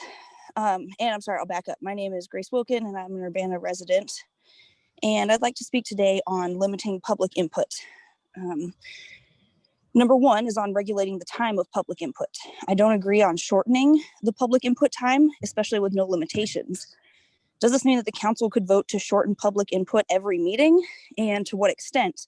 To only 2 speakers, to 10 minutes total? It's just really not clear. And in general, shortening the total amount of time for public input may create the issues of members of the public not having an opportunity to speak at all. When Chicago shortened their public input to 3 minutes each for only 30 minutes total, it created the issue of a few people monopolizing public input in every meeting, and many people were continuously not allowed to speak. A Chicago Tribune article from last year quotes that Mayor Lightfoot listens to the speakers, takes notes, asks questions, and occasionally spars them on. The former mayor treated them like background noise. Too many aldermen still do. They need to do better. Showing up to address elected representatives is an act of faith and democracy, end quote. Where is Urbana headed? Fortunately, this new change in code only applies to electronic meetings, but it seems like it's the beginning of a slippery slope of increasingly limiting and policing public input. Urbana needs to be the model, not the standard. Even if other cities have similar time constraints, this change to city code is a reflection on Urbana changing its standards and limiting public input for no other reason than not wanting to hear it. I'm very disappointed that this is even being considered and that it will likely pass. It is a symbol of the refusal to truly listen to the public, and I think it will only create more need and demand for public input. My second concern on public input is regulating the contents of the input. Tone policing is a conversational tactic that dismisses the ideas being communicated when they're perceived to be delivered in an angry, frustrated, sad, fearful, or otherwise emotionally charged manner. It's a personal attack and an anti-debate tactic used based on criticizing a person for expressing emotion. It can be deliberate, and these are quotes from other articles that I've sent you the resources. It can be deliberate. A skilled politician might consider it a tool in their toolbox to eschew tough topics. It can also be a behavior perpetuated by unconscious bias against oppressed or underrepresented populations like Black people, trans people, and women. It's wrong because the privileged like to avoid conversations that make them feel uncomfortable or ashamed. The ones who tone police like to remain oblivious and use the status quo to their advantage. Being subject to injustice is infuriating, and the last thing anyone wants to hear is how their emotional response is wrong or could be more nuanced. Tone policing renders a perfectly valid complaint irrational. This article calls that the right action is to listen, check where we went right and wrong, and address how to do better in the future. The problem is that this change in code puts the responsibility of tone policing on the mayor and the city council. There needs to be clear limitations on content. There might be reasonable requests against foul language or direct physical threats, but there's too much gray area in the language as it's written now. Based on past experience, it seems like the mayor considers any criticism directed at herself, a council member, or staff to qualify as abusive and/or defamatory. Additionally, there's this issue of tone policing being a way to continue silencing voices of people who are emotionally charged because they've been negatively impacted by our city government, police, and schools. Please reflect on these issues, and I urge you to not change the city code, or at least don't allow to amend the amendment to shorten public input. Please keep it only to extend it. On some other issues, I also urge you to push for Urbana in the Visit Champaign County agreement. I'd like to see Urbana being more visible and prominent on this website. I also recommend that you freeze salary increases for elected officials, especially during the pandemic, and since the full-time positions are already well above the median income in Urbana.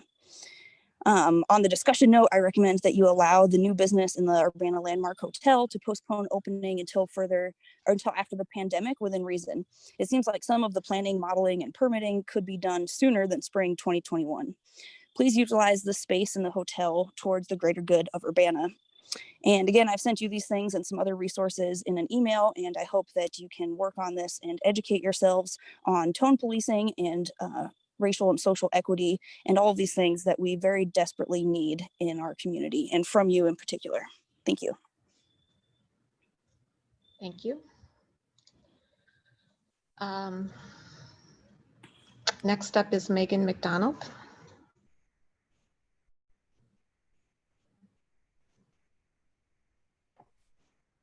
Hello, can you hear me? Yes. Alrighty. My name is Megan McDonald. I'm from Ward 5 in Urbana. I have lived here for almost a decade. I am tired today, most days, but especially today because at 5 o'clock in front of the Champaign County Courthouse, there was a rally and a small march to cancel rent and end mortgages, and to cancel rent and to freeze mortgage payments and to end utility shutoffs. It went on for about an hour and a half, and then some people stayed and some people left to come to this meeting, just to give you a small idea of how dedicated some people in this community are to actually protecting people and making sure that they have, heat to cook their food and water to bathe, especially like in a public health crisis. Honestly, I wish some of you were there or would show up to more of these things, because then maybe we wouldn't have to come here and have so much to say in 5 minutes. I wish you would have responded to my emails when I started coming to these meetings in April. You didn't respond then. The only time you really respond to my comments now is like when you interrupt me, or when Bill Colebrook wants to point out that I mentioned that I am going to take up the 5 minutes, because again, this is the only time we get to talk to you. And like Benjamin pointed out, we don't know if we get 3 minutes or 5 minutes. It's not very clear or consistent. This is my only time to talk to you, only time that you'll listen, only time I'm getting a semi-acknowledgement from you. So I'm going to take up that 5 minutes.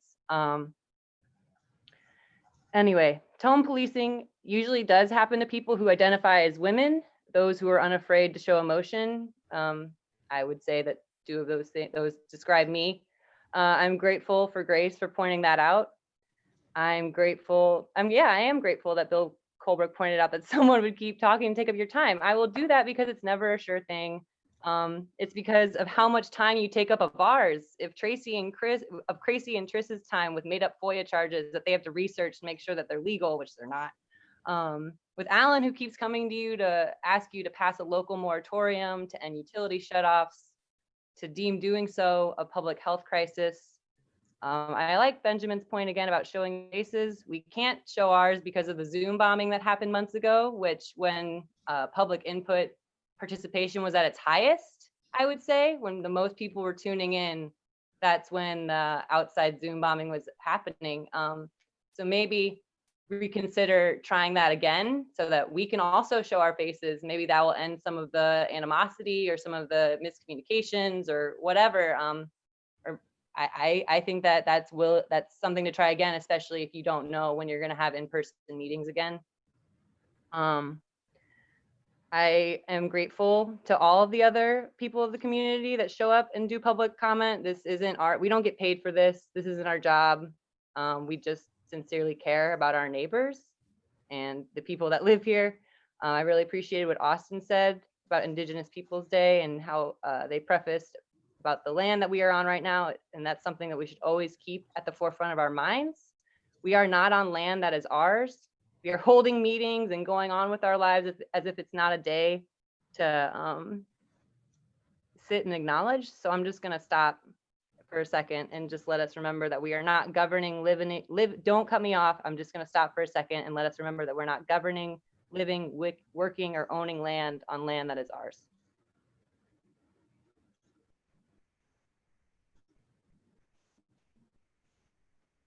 Anyway, did you follow up about the Visit Champaign County theft of Buy Black Shambana work?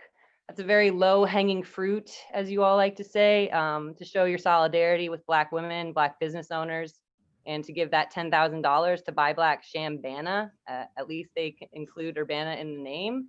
And it's a startup. It started from nothing. she really deserves that acknowledgement of that work and not to just have it lifted and put on somebody else's website. She deserves that funding. She needs $15,000 to update her directory. Anyway, I know do what is right, not what is always easy. Not just about Buy Black Shambana, but that is what I'm referencing right now. But yeah, do what's right, not what is always easy. I'm sure you have relationships with those women who presented last week, but it's time to forge new relationships. Just like I know you all have relationships with the police or history as being police. And it's time to forge new paths and forge new relationships and forge new ways. So when you come back with budget amendments and ordinances and reviewing that, just know that we want you to focus on defunding the police. And I'm going to end with that.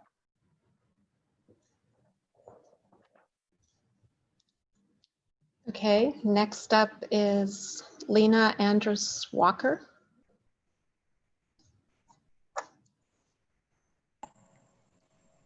Hi, good evening. It looks like it's working okay, so I'm guessing you can hear me. Yes. Thank you. Yeah, I have a couple of things to bring up. First of all, I guess I'd just like to really say I agree with what Megan just said about the need to forge new pathways and to find new ways to do things. That really speaks to a lot of the input I'd like to give tonight, especially regarding the presentation about the budget that we just saw. So a couple of things, you know, with the COVID situation, we are definitely going to be getting into a stressful time for all of us and trying to figure out how to maintain services. Even the most essential services is undoubtedly going to be, you know, a hefty task for everybody that works at the city. However, I really want to stress that, you know, as we get into this beginning of the new budget process, that there are still a lot of community concerns and a lot of, frankly, community outrage over budgeting for the police. And cutting services for the community while continuing to fund the police at their current level is not really being there for the community, which was stated, I believe by Mayor Marlin or maybe Elizabeth during that presentation, as being absolutely something that has to happen on the part of the city, that the city really needs to show up for the community in this time. Also kind of to that point, thinking about, you know, seeing where the next 6 months to a year goes, but thinking about further on years down the line as the fund drops and there may be the need to cut services. I really hope that the city council has a plan for keeping the community as informed as possible about that situation so that the community can take a proactive rather than a reactive stance if there is any possibility that whatever services are available now may be cut or even removed permanently. I have a lot of concerns just watching this sort of basic presentation already that there seems to be a lot of built-in assumptions that there's going to be some kind of relatively recognizable stability in the next 5 or 6 years. And I just want and hope that the council will consider the possibility that that is not going to be the case for any of us. I mean, we're going to be facing increasing disruptions through climate change and all of the weather disruptions that will bring. That means we're going to have colder winters. It means we're going to have hotter summers. We're going to have more and more people at serious risk for having negative health effects or, excuse me, very possibly dying from climate events. And what we're seeing already now with utility shutoffs gives me a lot of concern for how the community is going to get left behind in that situation. So I don't know what the plan is going to be for that, but I look forward to learning more about it. And I hope that the community is kept abreast of any possible cuts to services that are going to be happening. There's also a lot of opportunities that we could have here for participatory budgeting and actually having the community be more involved in the budgeting process. I would love to hear what the city's plans are for something along those lines. That would be great. Kind of going back to what it means to be there for the community. You know, I heard a lot of emphasis on economic development and needing to support small businesses. But if the people in this community don't have any money to spend because of an ongoing economic crisis, I don't quite see how that plan is going to pan out. And while local businesses are very good and important, you know, there is a whole community of people behind the people that start those businesses. How are they able to get those businesses off the ground? If everybody's getting squeezed except for a lucky handful of people, or I should say a privileged handful of people, because it's not luck, it's a deliberate systemic process that allows some people to be winners and some people to be losers in our economic system, it's just not going to happen. We're not going to have a resilient community going forward. So these are all things that I really hope that the city council is thinking about. I know I'm thinking about them. And I know that a lot of the people that I'm talking to in the community are thinking about them. And so we are ready to show up and do what we need to do to support each other. And so I hope that you're ready to do the same. Thank you. Thank you. Next up is Justin Hendricks. Hello, can you all hear me? Yes. Hello, everyone. My name is Justin Michael Hendricks. I'm a Parkland College student, Champaign-Urbana resident. Honoring the lands we are living on that's been stolen from Indigenous lives, I believe it would have been great to open this meeting with saying that, or at least in closing. Thank you, Megan, for the moment of silence. Austin gave you the history lesson, offering tools to teach and reach those. Let's act accordingly, Council. Thank you all who attended the Hidden Homeboy Coming Out celebration. It was great to see the community can create safe spaces in the streets for Black and brown bodies, even LGBTQ livelihoods as well, before the city may do. It is my hope the cities of Urbana and Champaign will soon create safe havens and spaces for us all. Diane, I hope you enjoyed the views from Facebook Live. Hopefully our next event, we will see an attendance from you all, like when you back the Blue Clues or the Crazy Smurfs at the Back the Blue ceremony. Speaking of defunding the police and police in schools is a pandemic, and I see families without technology and Wi-Fi still. Schools aren't being patrolled. Give me the loot and give my babies what they need instead of policing children in schools that are empty. Let's uplift them academically while they're at home in a pandemic. Stop the evictions and the shutoffs, plus the mind frame that humanity is a huge political move. It's not. Tomorrow, Leah Lewis will be facing an unjust system once again. As we gather tomorrow, will any of you join us? I believe it will be rewarding to see civic engagement firsthand. Is anybody up for communicating with her as she arrives or departs from the courthouse? Still waiting on Ms. Chong's findings to be taken into account. Still need those priors mentioned on the previous cops, plus how their weight and their height wasn't taken into account still. Let's at least not silence the facts now, because our voices are close to being silenced next. Drop the charges and change the rules, because obviously the cops are the ones that need to be charged personally. Including, we need to also find out about the youth who are silenced right now during a pandemic in the justice system. Are they being tested and treated for COVID during this pandemic? We don't know the numbers, but I'm pretty sure the health department does, or they need to. Thank you all again, and let's be reminded that today is Indigenous People Day. And the 4 founding fathers plus Columbus were nothing but rapists, killers, thieves, and more. And that includes Thomas Jefferson too, who raped and abused a young Black girl for years. Support Hidden Homeboy. We still have a pantry in Champaign located at the city building, and we have our second one currently under construction. I'm proud of Marshall doing the civic engagement and creating a people's first approach with his pantries and clothing closet coming soon. In closing, to give a response to the letter last week that was very long-winded and white fragility, as a Black Big Mama once said, if you can't take the heat, child, get your behind out of my kitchen. My city is hungry and I'm trying to feed them, furnish, and fashion them. Your number is up. The people's mayor is out. Thank you. Thank you. Next up is Eddie Pratt Jr.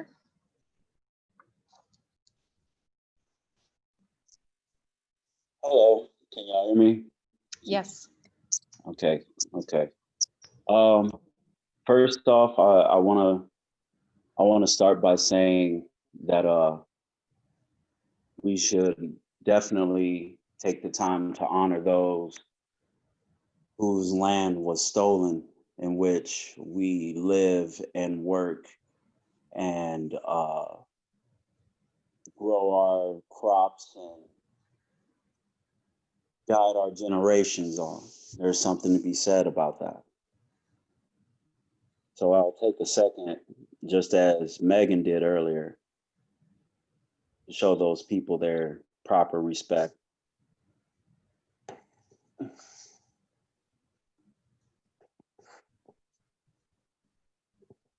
Okay, so no shutoffs, no Ameren shutoffs.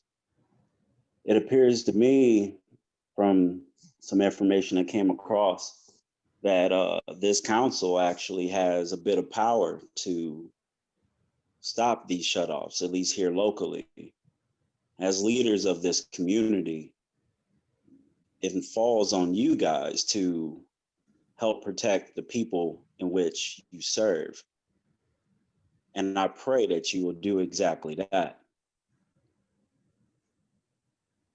Funding the police at this point seems kind of ridiculous. A bipartisan partnership to build a new jail just to fill bodies, mostly brown and black bodies at that, is not actually going to solve any problems. As a matter of fact, with COVID and the lessening of opportunities, we have seen violent crime rise. We've seen shootings rise. I'm not sure if you understand the equation of which how you get crime, but it's desperation plus need. And when that happens, people are going to do what they have to do. Now, if you add that on to people's utilities being cut off in the midst of this pandemic, all you will see is crime rising. If we're going to allocate funds anywhere, let's allocate it into our school systems. Let's allocate it into more trade programs. These things will actually curb crime because people don't commit crimes for no reason. They commit crimes because they feel they have no alternative. So we should create those alternatives. One of the bright spots that I've seen is the SWIFT program at Parkland. And that was a great opportunity, though very small and limited in size. I think it was only 200 people could get into it. Perhaps we should throw funding into that program and extend those numbers. If we can, double those numbers. These things, along with other ways, we can actually create a safer, more prosperity in the community that we all live in. Another thing, just as it was mentioned, Aaliyah Lewis goes another round against the white supremacist made and upheld system tomorrow morning. I can't help but to think about that guy, that police sympathizer in that red pickup truck who attempted to run over a dozen people who were there fighting for human rights, and how they know who he is, know what he drives, has his license plate number, and it's a clear crime, but nothing happens. But yet, arrest a Black woman who you can't actually say was a part of a crime, but just present in proximity to one. And yet she has all these charges, and she has to go through all of this mucky water that we call a court system. And for what? Why do we have to deal with this? We shouldn't. Thank you. Thank you. Next up is Christopher Hansen. Hi, can you hear me? Yes. Excellent. Sorry about that earlier, and thanks for coming back to me. My name is Christopher Hansen. I live in Urbana. I continue to be amazed watching the Urbana City Council kind of blindly follow the advice of our city legal department. There have been so many situations now where, you know, Kurt Borman, James Simon, and others are just obviously lying, and I just don't quite understand why we're dancing around the obvious truth there. It seems to me the result of this is that, you know, in the future, whether it's you or different people who are on the council, that cohort in the future is going to be stuck with these city staffers who are not doing or advising what is good for the city of Urbana and the people of Urbana. We kind of saw this last week, right? I mean, I watched as, you know, Jared Miller, Bill Brown, Mary Alice Wu all tried to kind of ask James Simon and Kurt Borman about, you know, recurrent requester fees. And it looked like the three of you were getting, you know, kind of frustrated at the bad answers, the false answers, the dishonest answers that Kurt Borman and James Simon were, you know, put in your direction. And I guess what I'd like to say about that is, well, now you know what I feel like, and, you know, what Tracy Chong feels like, and what other Urbana city residents feel like when we're trying to, you know, approach the city and ask for public records or whatever it is we're doing, because we get the same treatment. It's always dishonest and it's always bad for the public. But it should be abundantly clear that, you know, James Simon and the city legal staff are giving bad information at this point. And this is also the case with these speech limitations that you're contemplating now. Restricting free speech has never resulted in anything good. I think you know that. I think, you know, for what's already been done and what you're planning to do in the future, the city's going to be sued. It's going to waste a lot of resources, and the city's going to end up paying attorney's fees for the other side. And I guess what's really curious to me is, okay, so we had this meeting on September 14th, and Mayor Marlin decided independently that it was going to be a 3-limit time per person and 1 hour maximum, and there were going to be all these content-based restrictions on speech, and she just went and did this without consulting, you know, anyone on the council, as far as I could tell. And so my question is, and I hope you'll contemplate this tonight as you look at this ordinance, why are you bothering to consider an ordinance if the chair can just decide on their own to do this whenever they please? What's the point of passing an ordinance? Why does Marlin need this? I don't understand the purpose. James Simon wrote a letter to the Illinois Attorney General explaining that everything Marlin did was entirely within her power. So why the ordinance? What's the point? I hope someone will answer that question tonight. And I'm still waiting on an apology from Diane Marlin and Kurt Borman and James Simon about, you know, when they decided to try and scam Urbana residents on FOIA fees. That's been pretty clearly drawn out, and it's pretty obvious what happened there. So I don't understand why we're speaking so nonchalantly about, you know, conspiring to scam Urbana residents out of thousands of dollars in fees that were entirely illegal. We talk about it like it was just some slight error, but I mean, you guys planned to do this, and it was wrong, and it's clearly wrong. It's been demonstrated to everyone that it was wrong. So does our city have any, you know, set of values? Do we have any morals or ethics, or do we just do whatever? Yeah, that's all I have to say tonight. Thank you.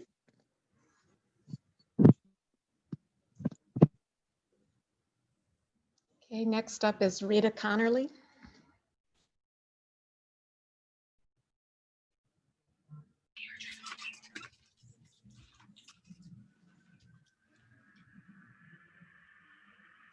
Good evening.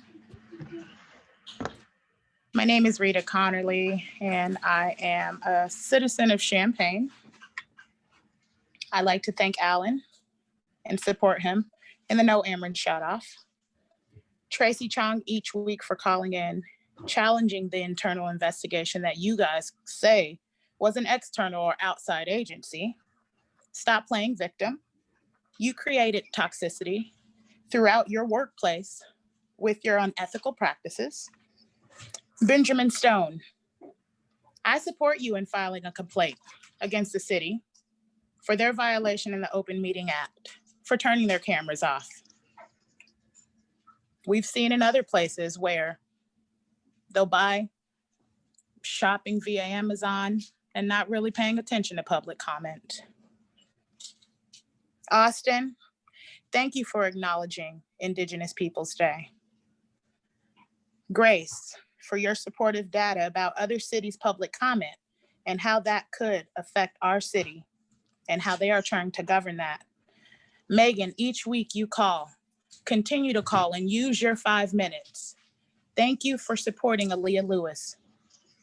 Thank you for speaking out for the greater good of all people.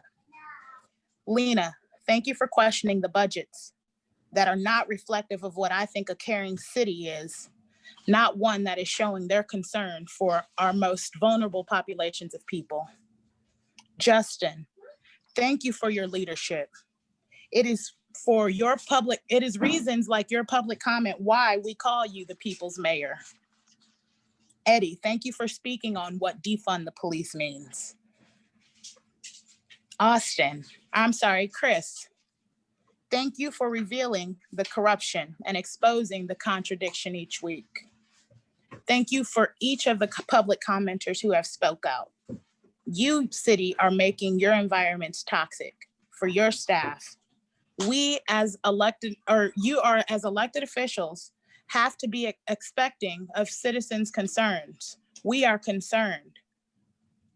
We know that Aaliyah goes to court tomorrow. We need to support her. Why are you trying to jail her? We need to provide her with the supportive resources that will help her recover from the trauma that your officers created.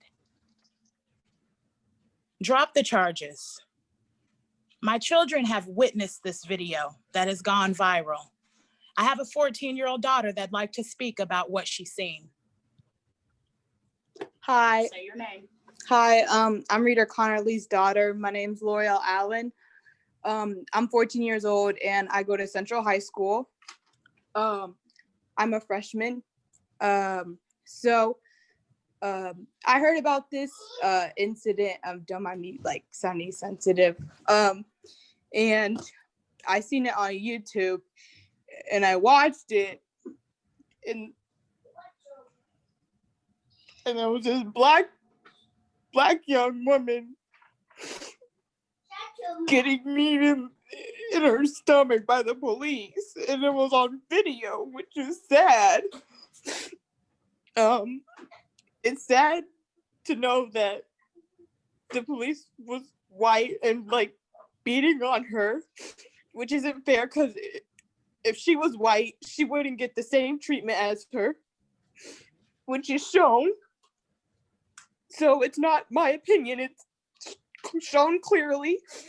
I don't think it's fair that she's been charged with something that he put onto himself, because I don't think that she would have acted out of her like turn if he would have just been respectful about it and would have just, I guess he was doing according to his job, but if he was doing a correct job, then we wouldn't have to be dealing with what we're dealing with now. And I think that she should be treated as if a white woman would get this, and everybody should be treated equally. So somebody shouldn't be greater than the other. It shouldn't be like queens and kings or and the poor or whatever. It shouldn't be like that. Everybody should be equal. Right now, me and my younger sisters, they're 11 and 8 and 9. We're doing plates for the homeless and we're gonna go give them out right now. We're going downtown to the homeless shelter and we're giving out food. So we made them tacos for tonight. My time's up. So please listen, because we're listening. Thank you. Thank you. And last up is Sarah Nixon.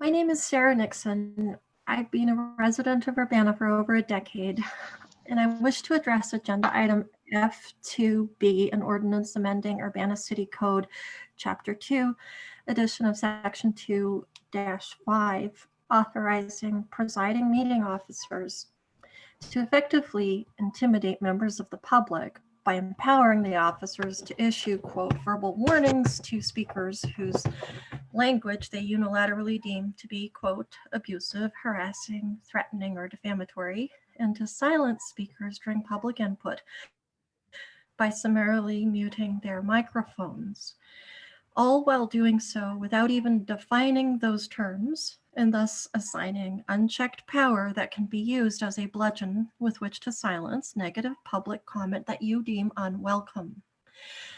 We, the community, have already seen members of the public bullied and abused in a similar manner at city council meetings lately and other city commission meetings, admonished and silenced in clear violation of the Open Meetings Act and the First Amendment, simply for offenses such as uttering someone's name or while attempting to articulate a criticism or a series of criticisms. In every case of this silencing that I have witnessed, a reasonable person would likely have found that the speaker was legitimately and civilly attempting to articulate valid points regarding issues relevant to city government.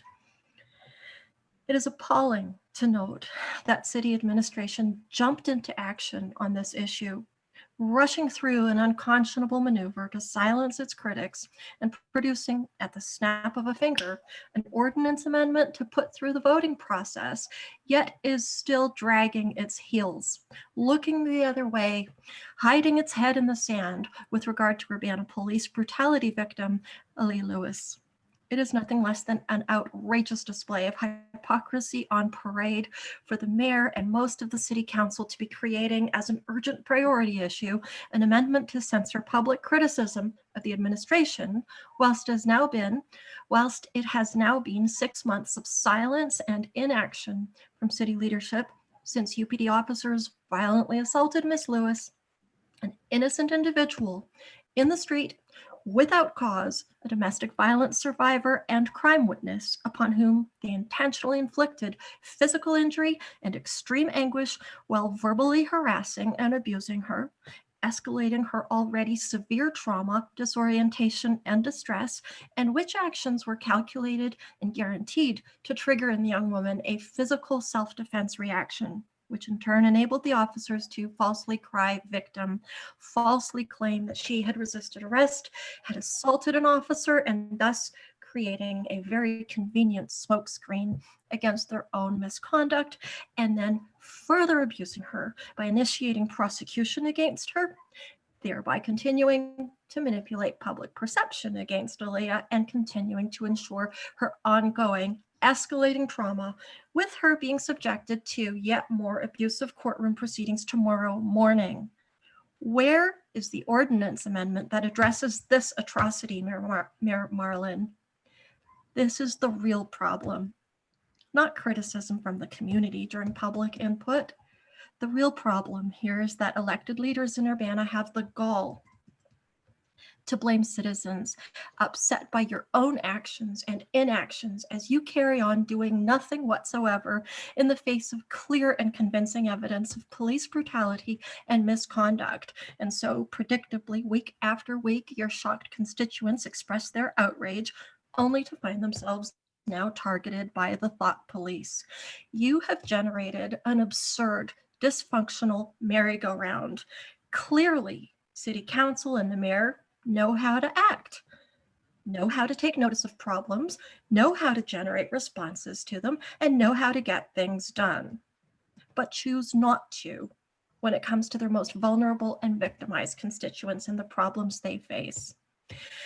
So Chief Seraphin and Julia Reitz continue on their merry ways pursuing their white supremacist policing and prosecuting regime without a murmur from the mayor and most of our city council. Make no mistake, they will have to answer one day to their maker, ultimately, if not to the electorate. And your inaction and your tacit support of the harm they are doing will not be forgotten either. 2020 is a year in which history is being made, and you are writing your own shameful chapter into it. And that's all I have to say. Thank you for your time. Okay, that concludes public comment. We'll move on to unfinished business. There is none. Reports of standing committees, Councilmember Wu. How should we handle the resolutions that came forward with no recommendation?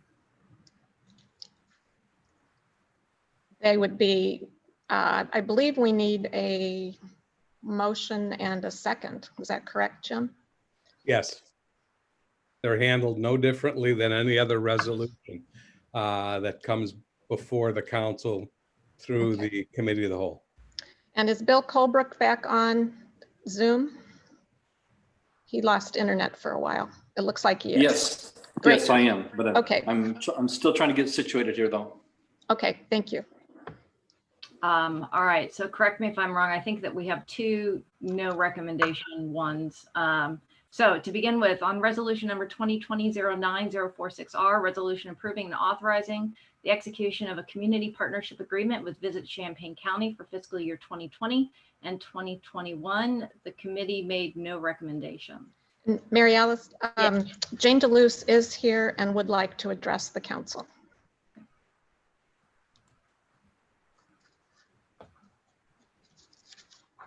Go ahead, Jane.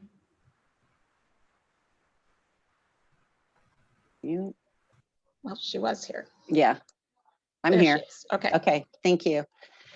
Our mission at Visit Champaign County is to create a sense of place for our community and to tell that story to visitors and potential residents.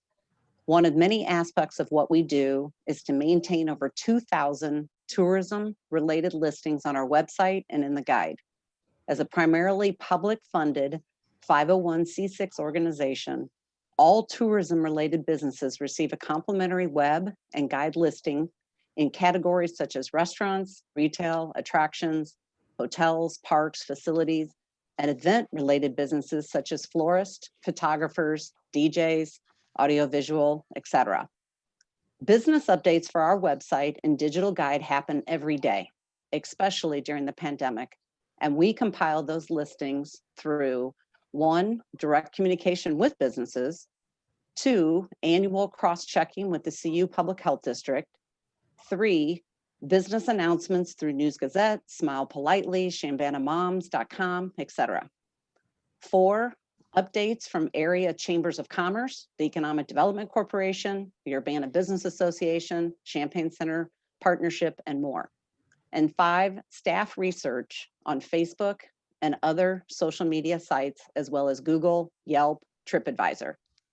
We have promoted Black-owned businesses for many years through our web and guide listings, through social media posts, through business spotlight videos, featured articles in the guide, Restaurant Week participation, online blogs, catered events, and more. This summer, in response to social unrest, we wanted to highlight our existing Black-owned business listings on a new web page. So now these businesses are listed twice, through the new web page and their original listing category, which we've had for years, such as restaurants, retail, and more. The majority of our tourism-related Black-owned business listings have been on our site for years. Additional research was done to include more recent businesses associated with event planning. So we looked at multiple resources, including Buy Black Shambana. We support Buy Black Shambana through promoting and personally attending their events, including 217 Black Restaurant Weekend, Urban Market Pop-Up Shop, along with the invitation to promote their paid directory business at our recent board meeting. We've also invited them to participate in our Diversity and Inclusion Marketing Council, and most recently to be a part of a very exciting project centered around creating Black history murals as part of a larger concept in creating an African-American culture and heritage trail. We met with Buy Black Shambana this morning and look forward to a shared understanding of our missions and where they converge with the collective goal to support Black-owned businesses and other avenues for making our community more inclusive and welcoming. Any questions for Jane?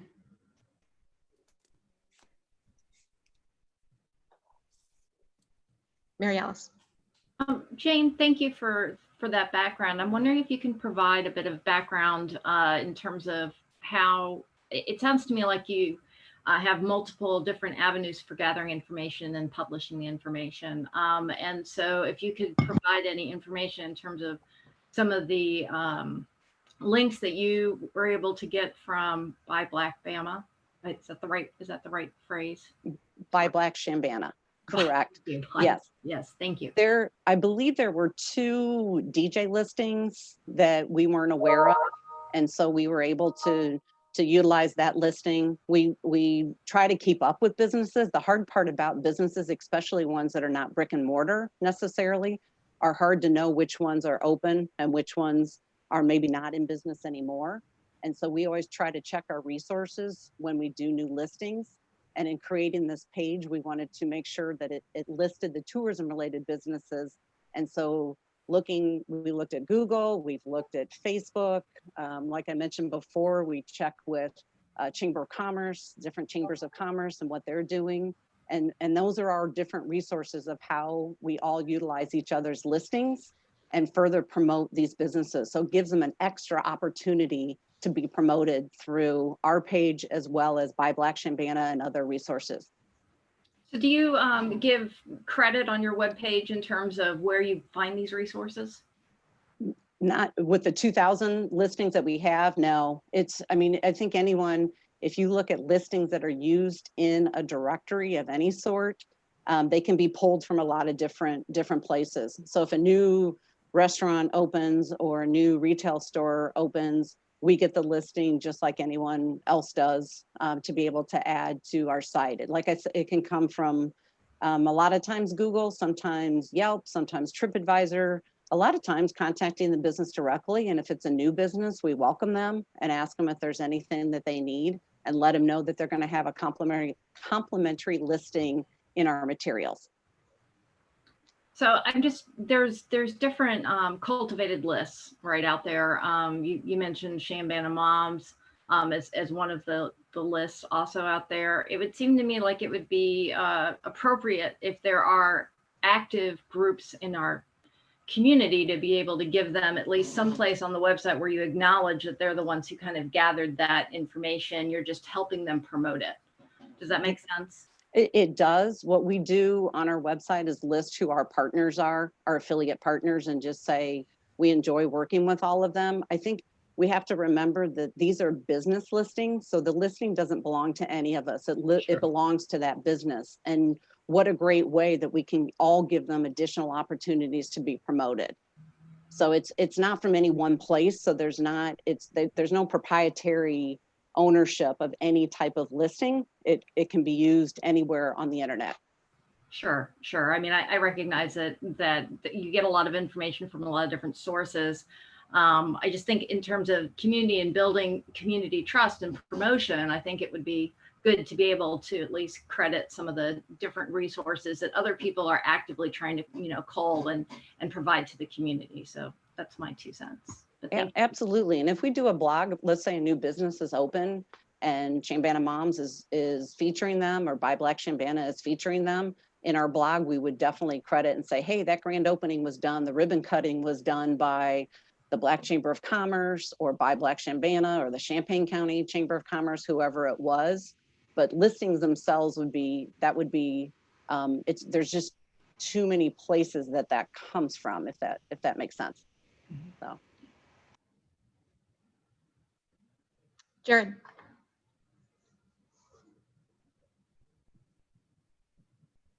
Jane, could you talk about your relationship with Mariah?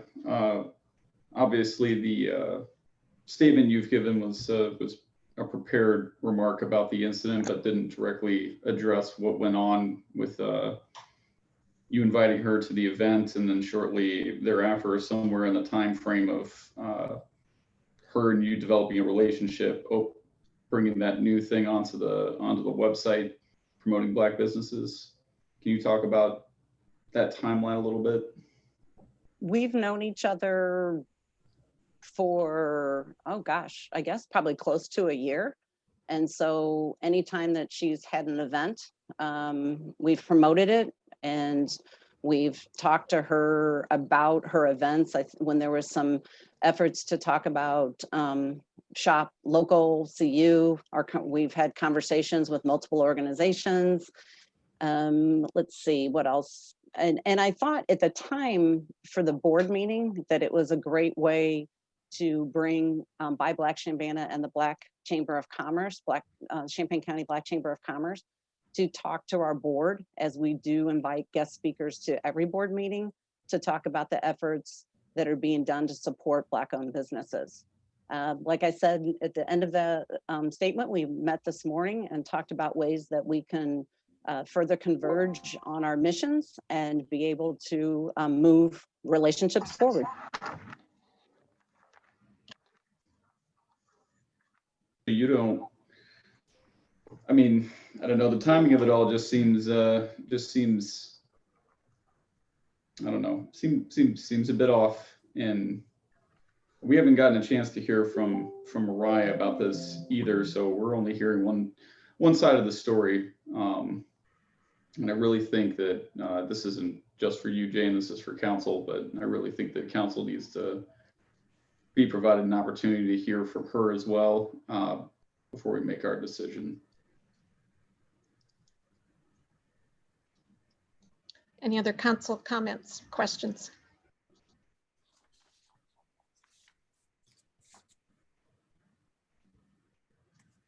I'll turn it back to you, Mary Alice.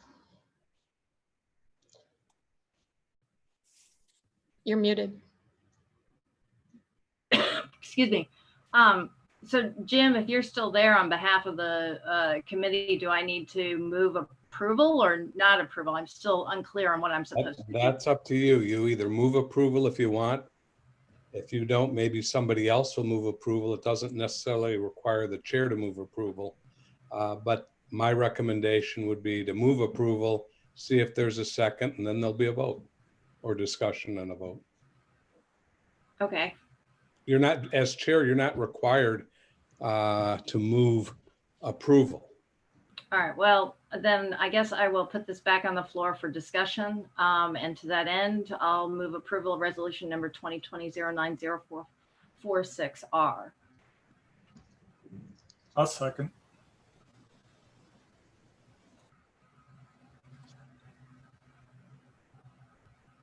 Discussion. Jared.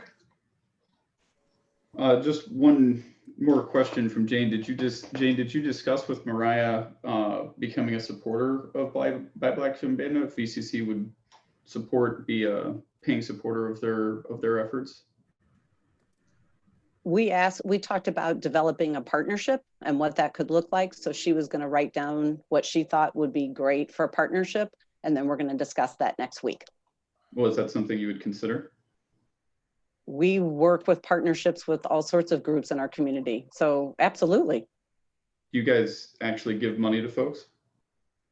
Partnerships are defined in a lot of ways. So it could involve a lot of different avenues for that. We have to remember we're a public facing organization, just as you are representing the city of Urbana. And that is a for-profit business. So we would have to look and say, what does this partnership look like in terms of moving forward any kinds of efforts to work together or continue working together? Well, I mean, VCC says they support Black businesses, and this is a Black business promoting Black businesses. It seems like a no-brainer, right? Absolutely. Okay. My other comment is just to council. I guess,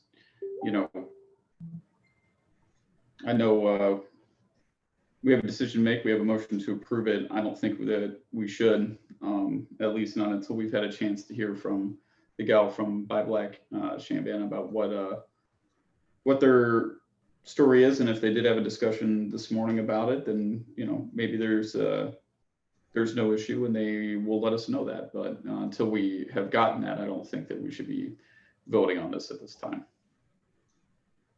And I know Cherise said something to that effect in her email.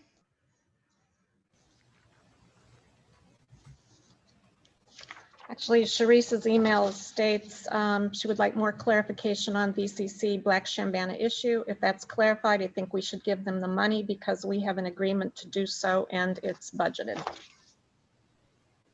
guess then it will be a question of whether or not we have clarification. And I don't think that we do until we've gotten to hear from Buy Black Chambana. That's just my opinion. Thanks. There's a motion and a second on the floor. Dennis. Yeah, I'd like to make a comment as well. I did defer a discussion on Visit Champaign 2 weeks ago, and it's not because I don't support the mission and the good work of VCC or yourself, Jane, but I did want to make a point that as we are supporting the county in its efforts to represent itself to the community and increase financial commerce in our community, that I'm also had a great concern that we as a city support our own business district and the Urbana Business Association. So we haven't had those kinds of conversations yet, but I'm sure that City Council is going to support our local businesses as it can. And that's a separate issue from Visit Champaign County. I don't personally have any interest in getting into the nitpicking the individual interactions that Visit Champaign County has with one of its members, which might be a new member. I don't think it's really the business of this city council to make some kind of judgment over the business operation of this corporation that we're looking at. Rather, I think that we should use them as a resource, which they're offering, and we have a seat at their board, which I think is appropriate. And we've all said that we'd like to see more images of Urbana visible, as in the advertising and especially in the videos that are posted. But again, I'm not going to nitpick every aspect of their program. So I'm just saying that I'm willing to support our funding for them for this year, because I think in the long run, it's the best and most useful thing that we can do at this time.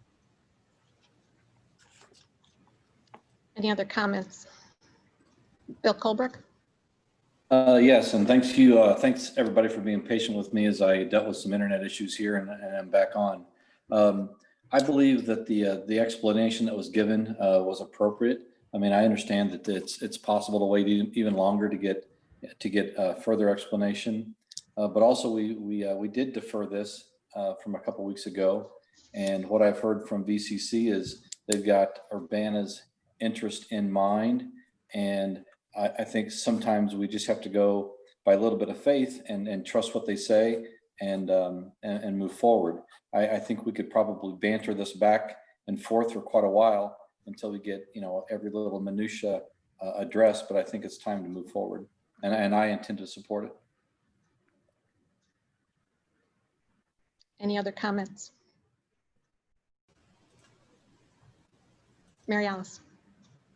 Just to speak a little bit to what Jared was talking about, to the best of my knowledge, City Council and City staff and Diane or Carol, correct me if I'm wrong, we've not received any information from Moira, either in writing or phone call, or have we had any communication that she's been concerned? I've had no communication. I'm unaware of any staff communication. I mean, this is, as Bill Colbrook said, this has been on the agenda for quite some time. So I feel like if there were concerns from other community members, aside from the public certainly talked about it about 2 weeks ago, we would have heard from different people as well, and specifically from Moira. So I'm willing to support it at this time. Any other comments?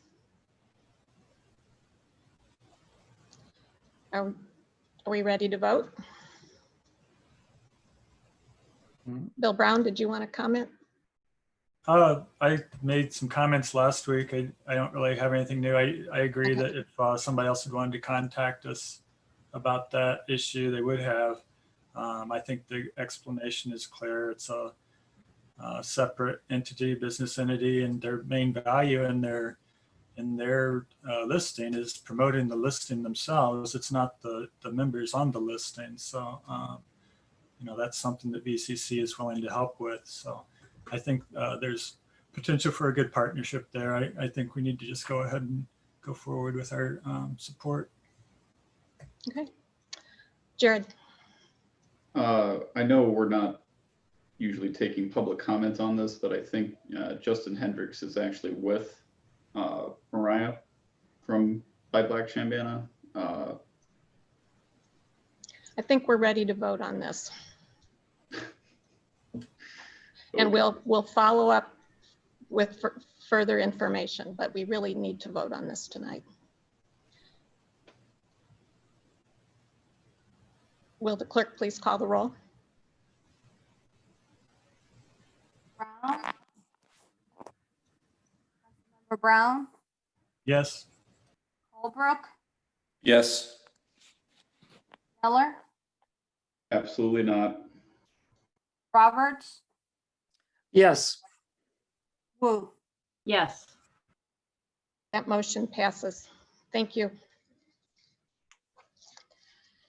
Next up is ordinance number 2020-09-049, an ordinance amending Urbana City Code Chapter 2, addition of Section 2-5, electronic virtual public meetings.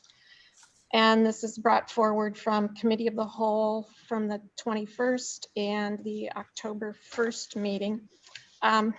There's a memo in your packet along with the draft ordinance, and I just wanted to summarize the changes that were made in the ordinance based on your comments from last week. So if you've got the ordinance in front of you, you can follow along.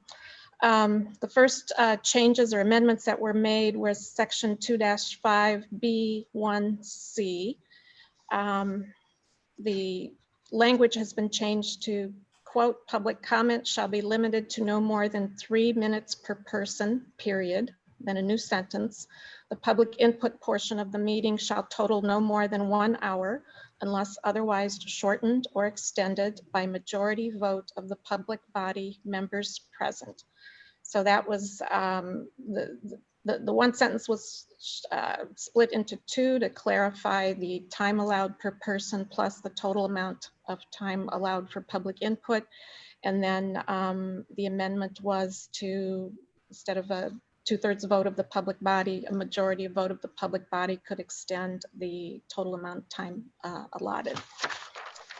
And then on that same page, which is page 3 of the ordinance under invited presentations, the language was clarified to state that members of the public who are invited by the presiding officer, so the presiding officer is either the mayor chairing the city council meeting or a council member chairing the committee of the whole meeting.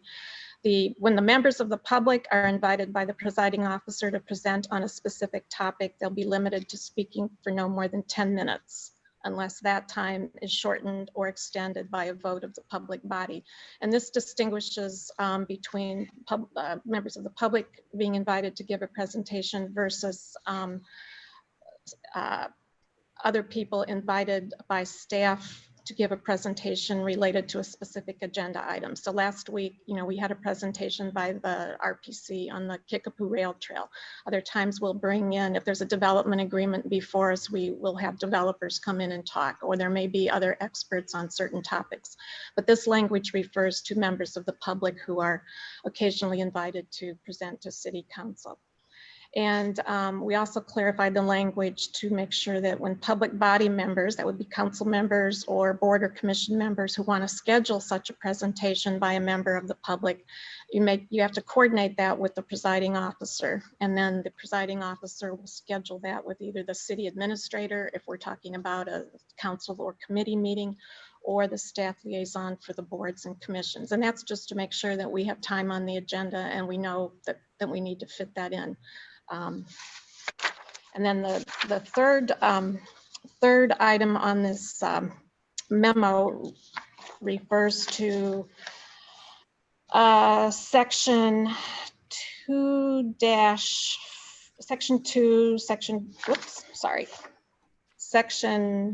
4, and it's section 2-27, rules for deliberation, and that was related to the motion to defer.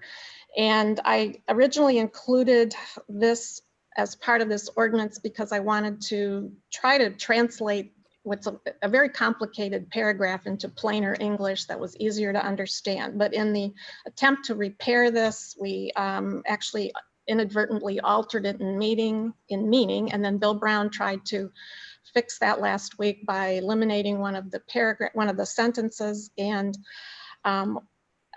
just for simplicity's sake, I think I recommend that we revert back to the original language in the code, not attempt to change anything related to that particular language at this point in time. So basically what this deferral rule states is that a city council agenda item that appears on the agenda for the first time can be deferred to the next regular meeting of the city council by a motion and a second with no discussion, no vote. And then as a safety valve, if the council doesn't want to wait until the next city council meeting, they can hold a special city council meeting before the date of the next regular meeting by a 3/4 vote. So we're just going to let that language stand. It will not, nothing in the city code will change. And basically this ordinance will focus, I think, as you intended, on rules for public input related to remote meetings. And that's the ordinance you have before you tonight. And I did want to read emails that we received from council members Lout and Hersey. Sharice Hersey said she's good with the public input ordinance. Council member Julie Lout said she wanted to write and quote, "Let you know I support passage of the proposed ordinance creating rules for public input during remote meetings as amended during committee of the whole meeting last week. Thank you for your work on these new rules." And this also came to council with no recommendation. So we would need a meeting and a second to get this on the floor. We need a motion. We have a meeting. We need a motion and a second to get this on the floor. Well, Mary Alice? I'll go ahead and do that since I was committee chair. Okay. So ordinance number 2020-09049, ordinance amending Urbana City Code Chapter 2, additions to sections 2 by 5, electronic virtual public meetings. I move approval. And I will second it. Okay. Discussion, Jared. So I thought, obviously the will is there of the council to pass some of these rules. I'd still like to bring up a couple of things and maybe talk about compromise or somewhere we can meet in the middle, since I was on the opposite end and most of you guys are in support of it as written. But I would still like to propose a couple of things and maybe see if there may be support for that. First of which would be the 2 time issues, and the other one's more of a definitions thing, because I know that there's not probably going to be a striking of language the way that I would prefer. But anyway, Dennis and I had discussed possibly a compromise between my position being a little bit further and your guys' being a little bit shorter, of maybe doing 4 minutes. And I had proposed to him 1 hour and 20 minutes of public input limitation that would give room for 25 people to speak at a given meeting. We don't usually exceed that volume, but I felt like it gave room for a little bit more. It doesn't ask for too much more time, 20 more minutes, and 1 more minute per person to allow folks a little bit more time to get their complete thoughts out, because it's not always easy to do in 3 minutes. So I figured let's start with that, and I'll ask about the definitions afterwards. Dennis. Yes. As I was not present last week, I spent a good part of this afternoon listening to the entire city council meeting from last week. And it's big work. But one of the things that I thought would be a compromise would be I mean, we're always talking about it's going to be 5 minutes, but we feel it's too long. 3 minutes, people think, well, that's nice and brief, but the community feels like they can barely get their thoughts in. So I propose 4 minutes. And I sent this proposal to all of the city council members individually and also the mayor. And I guess I got a poll back. And I found that 2 other individuals besides myself felt that 4 minutes could be a consideration. And three people thought that 3 minutes was appropriate. So if I join the 2 people who felt that 4 minutes was a considerate compromise to this in this discussion, we would have basically, I guess, a tie for as far as the people who've responded to me. The only person I didn't hear from was Julie Loutz. So Jared suggested that then if I'm going to ask for 4 minutes, that he'd like to have longer time. I guess I disagree. I think 1 hour of public input is plenty. And if we have 4 minute public input limits, which it wouldn't have to take 4 minutes, but if it did take 4 minutes, that would be the limit. 15 individuals could speak during that time if they took all the time. Well, typically during our city council meetings, after the initial flood of public input, we have had fewer than 15 or fewer people. And tonight we've had 1, 2, 3, 4, 5, 6, 7, 8, 9, 10, 11 people speak. That comes within the parameters of a 4 minute option. So I support 4 minutes.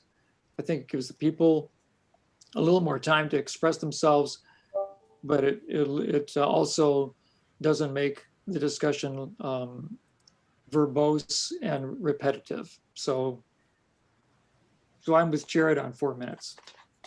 I'd like to, if we're gonna have a discussion about this, I'll propose an amendment that we change the time slot to be 4 minutes per individual at these meetings, but not change the limitation of 1 hour maximum for a public presentation from the public access. I'll support your motion, Dennis. Is that, you don't need to make a formal motion then. Okay, well, I'll make a motion that we change the language to that section of the ordinance, section 2-5, in parentheses B, parentheses 1C. Public comment shall be limited no more than 4 minutes per person. That's my recommendation. So you're All else being the same. Okay. Second for that? I'd still support it. That's Jared. So that's an amendment that is amending the original motion made by Mary Alice and Bill Colbrook. Further discussion on this amendment? Bill Colbrook. Yeah, I just want to kind of disagree with some of the comments. I mean, the 3 minutes, we've debated this. We've kind of come to, at least consensus besides at least one member of the council that 3 minutes up to this point has been appropriate time limit. I don't think that 3 minutes has ever been characterized as nice and brief. I think 3 minutes is appropriate. And what 3 minutes gets us in an hour is 20 speakers. And we've heard over and over and over again from people in the public input how energized and energetic people in our community are about wanting to address this. So I think it's more important to get 20 people in that hour as opposed to 15. So I would not be in support of changing it to 4 minutes, and I would be in support of passing it as is, as written. Any other comment?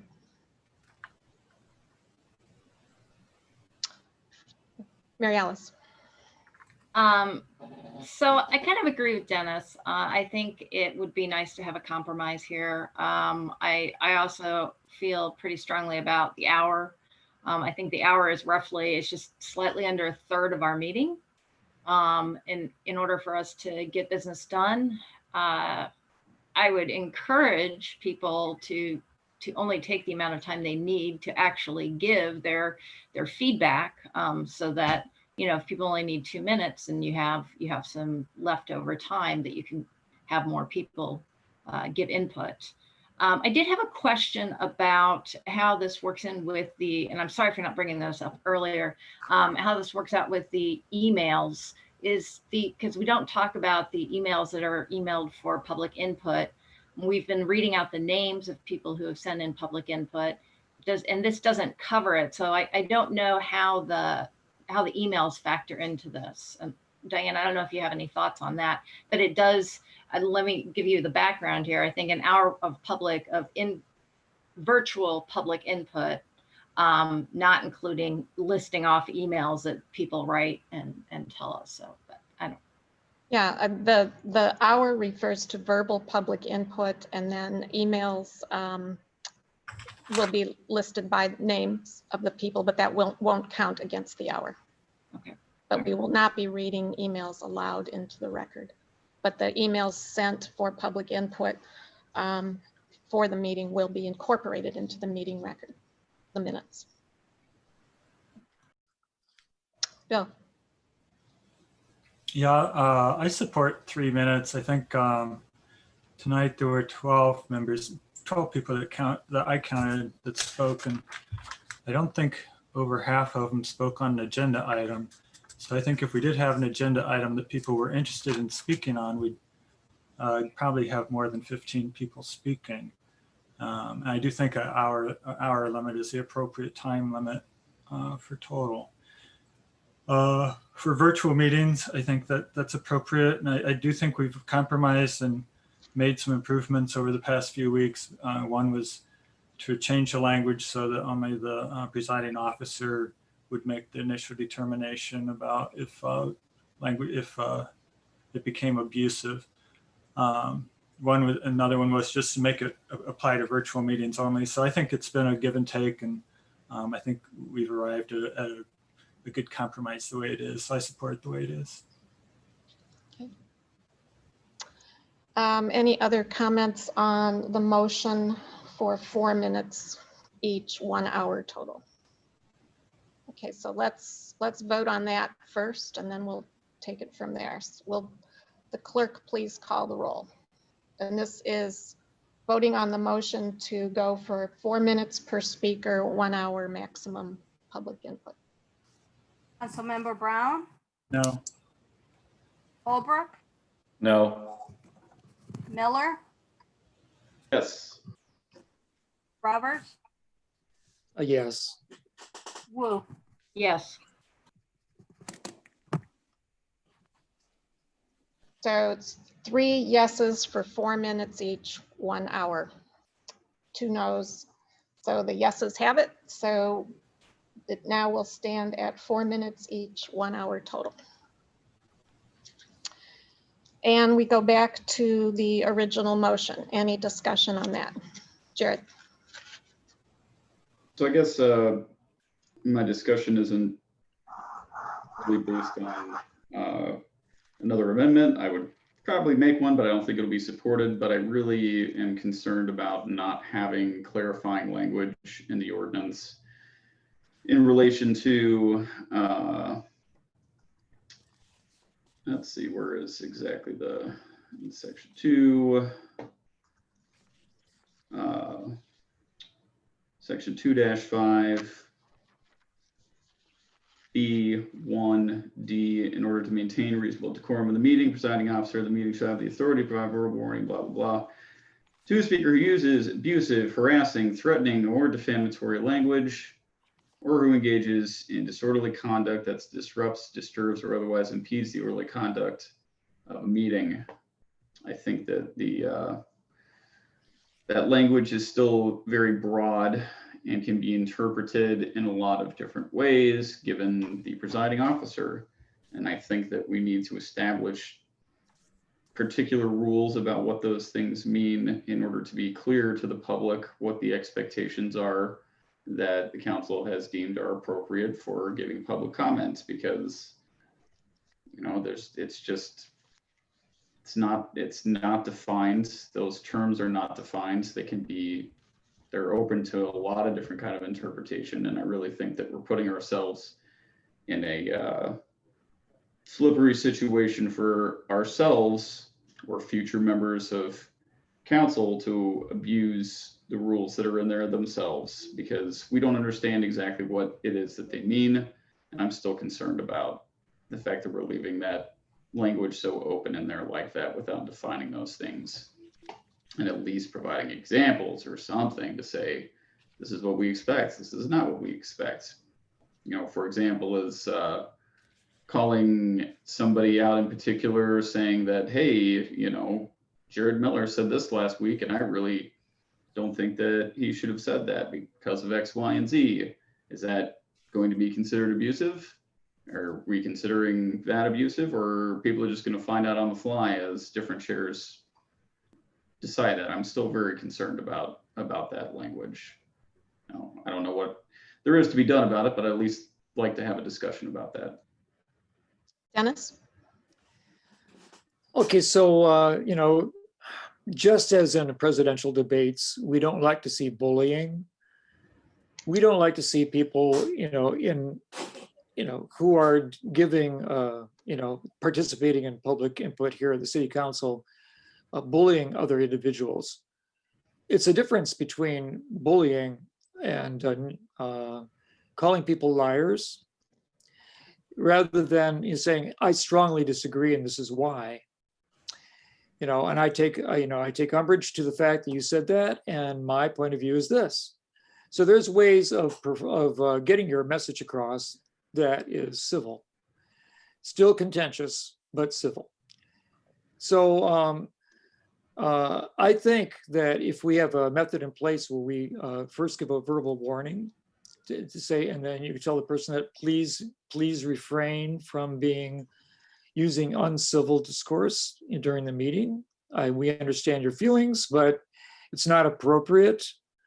You know, in a city council, you know, we're not here to have a verbal brawl. We're here to express ourselves and understand each other's viewpoints. You know, that's a whole different thing. So there's like a line. And I think just the fact that we did, you know, in one instance, ask a person to please stop now because, you know, you've crossed the line. I've noticed that in the last several weeks, people have been much more respectful in their commentary. So I think that it's an important thing to have limits. I kind of thought it was interesting that Carol Minton earlier last week, I heard her say that even the school district, the school system, expects their students to, you know, to discourse among themselves with certain propriety. And they have actually like a rule in the school district about speech in class. So we, you know, so it's not unusual to have this. And if we were like in a Robert's Rules of Order thing, very, very particularly, you know, there would be, you know, the leading individual, the chairman of the discussion, you know, would have a mallet and might even like bang the mallet and say, okay, that's enough of that. You know, if you want to continue to speak, you know, I'm going to bang the mallet and you're going to be done if you keep this up. So I don't have a problem with that, asking for civility. I don't think that we are intending to misuse it, but you know, and I don't want to make it so broad that we dampen, you know, truthful commentary, but I certainly don't want to hear people just being called liars without any kind of context or proof, except for an opinion. I mean, well, maybe that's free speech. I don't know, but certainly is not respectful of free speech. There's a lot of other ways to say that you totally disagree with what I've just heard. That's my point of view. Any other comments? Mary Alice. So Jared, I think traditionally what happens in ordinances is there's a difference between council rules and ordinances. So I think that if we had some definitions, some examples as you're talking about, I think the appropriate place to put those would be in council rules. There will be, once this passes, we will rewrite the instructions that appear on every single agenda rule, for public input, and we can be very clear about, and we can even provide examples. But one of the things we can be clear about is, please address your comments to the council as a whole and in general and that sort of thing. So there will be some very specific rules written for the agenda that will appear on every agenda that the public will have. Jim, you had a comment? Let me expand the answers that have been given on Jared's question. Abusive. You can find the word in, obviously, the dictionary, and it means intended to demean, humiliate, mock, insult, or belittle. I think we heard a fair amount of that tonight. Here's harassing. In addition to prejudicial, it is hostile and intimidating language to try to force somebody to back down or change something. Defamation does have a legal definition. It's an untrue statement that is knowingly made and published to a third person or that third person relies on it. Those are the elements of defamation. I've handled a number of defamation cases, and I've heard it at almost every single meeting. Free speech. I believe Councilmember Miller mentioned free speech.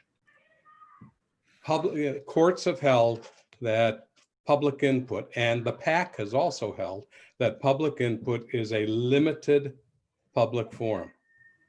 It's not the courthouse steps or the steps of the city building where protesters are allowed to gather. It's a controlled environment.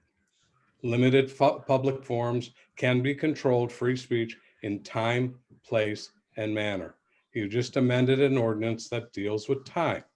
The place obviously is the city council meeting. Lack of decorum and incivility is considered manner, and manner can be regulated. Courts have clearly held that. And one way that manner can be regulated is a public body has the legal right to regulate abusive speech, harassing speech, and defamatory speech. And in fact, that kind of conduct is technically not speech in terms of free speech. It's manner that is controlled. And so courts, including federal courts in Illinois, have held that reasonable manner regulations are permitted.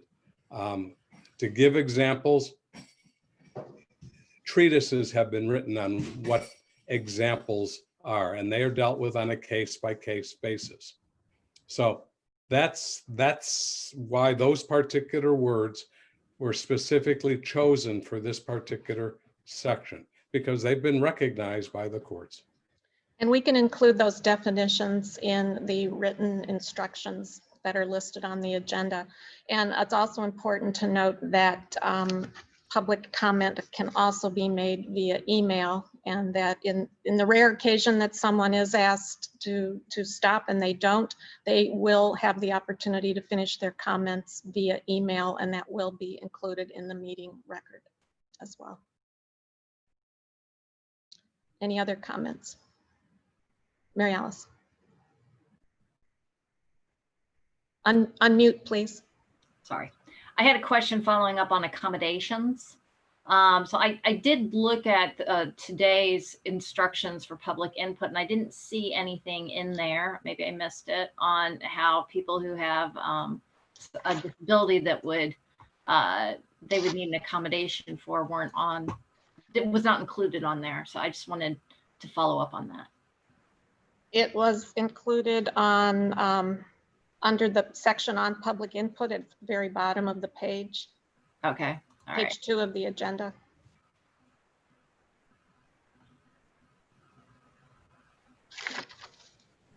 So it's still there. Okay. All right. I just want to make sure. It's not on the actual public input directions. Am I missing it?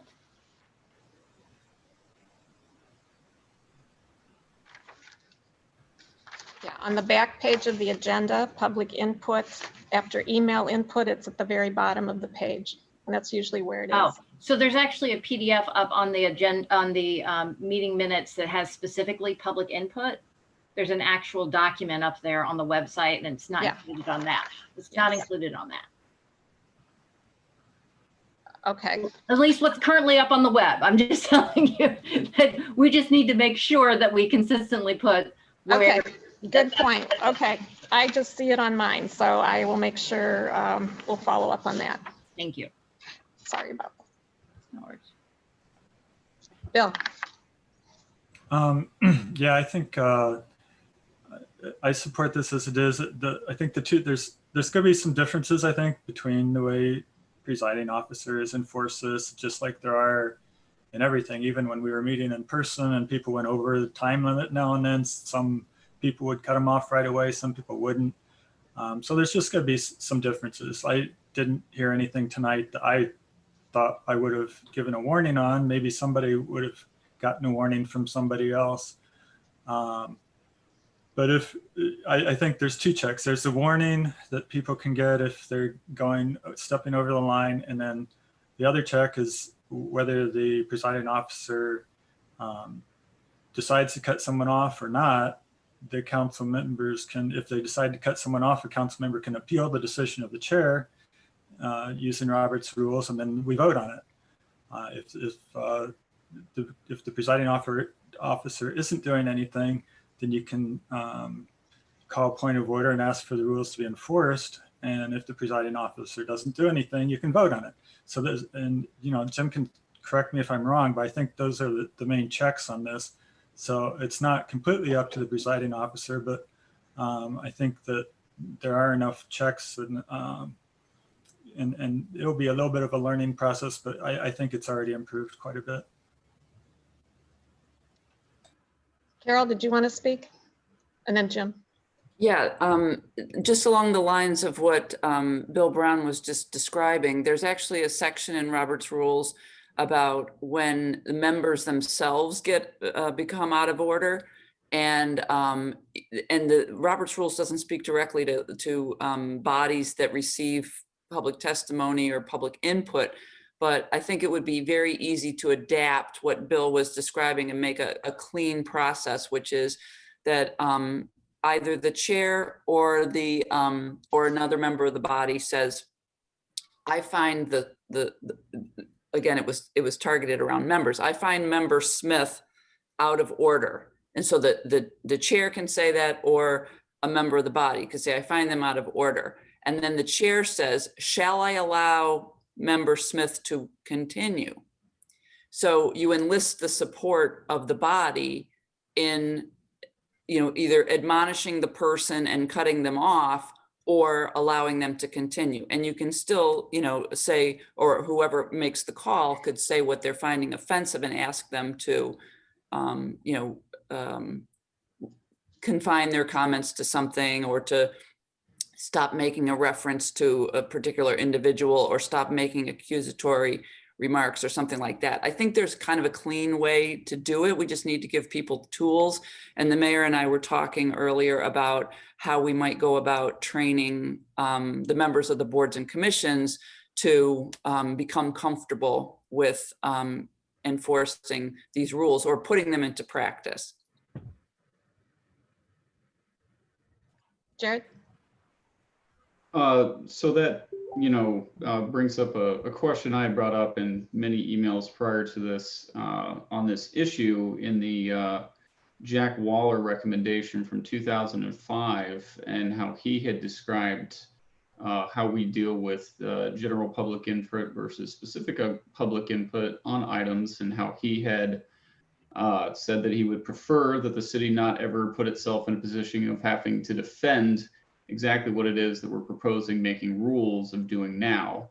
And that, you basically just ignore the person who you don't like hearing their comments of. The chair can walk out of the room, give the chair to the other presiding officer, and then come back when they're done and move on, so that it can't be, there's no possibility of it being construed that someone is using the power of the chair to quiet someone because they don't like what they have to say, which is a content-based restriction, which are not allowed. And that's what all of this stems from. And I never got a response as to why we're moving away from a method that has been in place since then. And I don't know, maybe rulings have come out that have changed how the courts are seeing that, but I'm not aware of any, and I couldn't find any PAC rulings that made it seem like that was a factor. So, you know, this was the thing I brought up before, and I'd bring it up again, not even just for lack of having uniform enforcement and opening ourselves up to lawsuits, because we really only get one kind of comments in this kind of meeting, and those are ones that are critical of us most of the time. And the only reason that this has even been brought up seems to be because people don't like the way that people are saying those things about it, and we're trying to come up with some creative language that allows us to say that, oh, well, these are manner-based restrictions and not content-based restrictions. But I have a feeling the way that this is going to end up getting applied, if people don't like what they're hearing, it's going to be because they don't like what they're hearing and not how they're hearing it. So that's why I'm asking for these things. And Jim, I never heard anything from you on that 05 opinion from Jack, as far as how you saw that and how it applies to what we're trying to do right now. Jim? I'd be happy to address that, because I've years ago discussed it with Jack. First of all, it applied, the way it's written, it applies to in-person meetings. And actually, it allows any council member to walk out of the room if they don't like what they hear. 2, the kinds of comments that I've been hearing for months are vastly different than the kind of comments that had been posited in public comment. In early November, I will have been here 8 years, and I have never heard the vituperative type comments at a public input that I've heard the last few months. Now, you are, as council members, you are put between a rock and a hard place by, quote, walking out. How do people walk out in a remote meeting? They turn off their audio if they want, and they turn off their video if they want. And we heard concerns expressed by a number of people, or at least 1 or 2 people in the public, that they feel that that is discourteous. It's like turning your back on them. So how do you do it in a remote meeting? In fact, that same comment could apply to Jack's recommendations on how to handle abusive public comment. Walking out, I think there'll be members of the public who say, you know, how dare you ignore me by walking out of a meeting? So obviously there's a call there. I can assure you, at least the cases that I've read and the PAC opinions, the 2 PAC opinions I've read that cite to a couple of key cases, have indicated that issues of decorum, not what was said, not the underlying substance of the message was said, but the manner is a manner, not a content issue. I agree with you, Jared, that there is a slippery slope. And when manner slides into comment, to say that Jared Miller is corrupt or deceptive or engages in a conspiracy to deceive or has fostered the theft of thousands of dollars from the public in, I don't know, rental registration fees, I'm making up a hypothetical.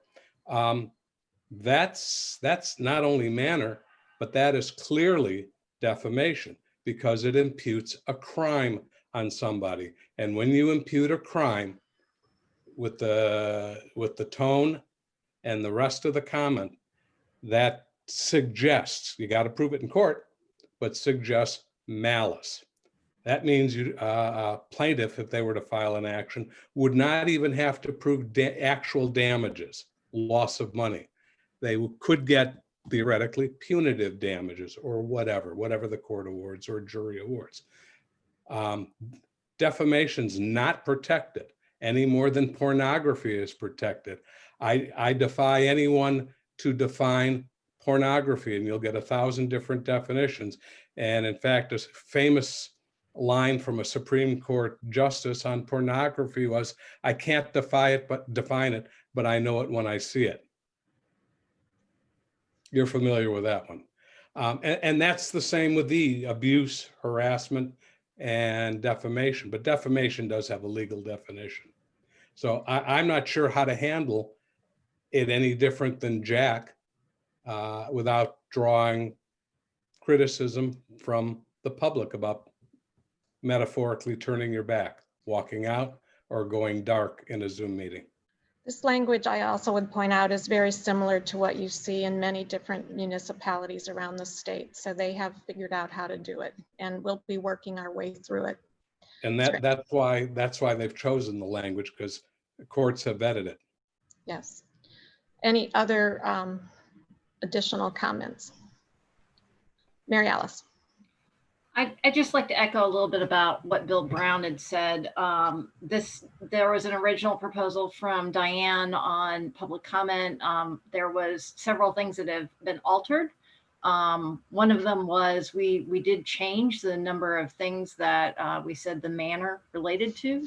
Personal insults, I think, is one thing that was pulled out because it's content. We have Zoom meeting rules now because we live in a different world right now in terms of how to handle these things. There were questions tonight about why we're going through with this. Why are we doing it now when there were differences in terms of how public input was handled throughout this time of COVID? And my response to that is that we really need to give as clear rules to the public that they know what to expect. And to that, Jared, I agree, we need to have more information in terms of how we define some of these words. But we before had changes in the amount of time that we were giving to public input, some changes in it was very difficult to figure out if there was 20 people who are going to be speaking, how do you count the emails, etc. So my thought with this proposal is that, is it perfect? No. Are there going to be hiccups? Yes. But it gives a clearer definition to the public in terms of how public input will be taken during Zoom or other forms of electronic meetings. I fully expect that if there is something that the ACLU says this is a violation of freedom of speech and you need to change your code, I fully expect that we will see an amendment or a change to the city code based on some of that feedback. So at this time, I mean, based on the number of conversations that I've had with people, both people who live in my ward and certainly with the city council members, at this time, I'm willing to support this. Jared. Well, I guess then I would just ask for if we're going to put those rules forward in the council rules or public rules or wherever we post them for people to reference to them, that we make reference to whatever supporting legal rulings and things that Jim normally sends when he sends stuff to us along with those, so that people can understand that we're not just saying that this is a thing that we're doing, that here are our legal reasons why we think that this is a thing we're able to do. And specifically because it's come up numerous times, I want to see what the arguments are for not being able to address council members or staff members individually, if it's done so in a manner in which the language is not abusive or any of those things, but they want to specifically address something that somebody said or something that somebody did. I don't see how that can be construed as as not being content based. That sounds like we're talking about someone specifically or addressing someone specifically. That is content. As long as you're not doing it in a way that's rude and terrible, then you should be able to address what folks have said. I mean, how else are we going to know what people are reacting to us? So if that's going to be included in the rules, I would really like to see that, but it should be for all of these things. For the abusive, whatever it is, we need to cite those things for the public so that they know where our standing is. You can include the citations and definitions. Absolutely. Yes. Okay, are we ready to vote? All right. Will the clerk please call the roll? Council members Brown, Yes. Holbrook, Yes. Miller, Nope. Roberts, Yes. Woo. Yes. That motion passes. Thank you. And we'll have council rules pertaining to these new public input protocols with the agenda next week. Shall I move on to the next one, Diane? Oh, yes, you're still chairing. Thank you. Got lost here. On behalf of the committee, I move approval of ordinance number 2020-10-053, an ordinance amending Urbana City Code Chapter 3, Section 3-43, increasing the number of Class R&T1 liquor licenses for Hickory River Urbana Incorporated, DBA Hickory River Smokehouse at 1706 North Cunningham Avenue. I'll second it.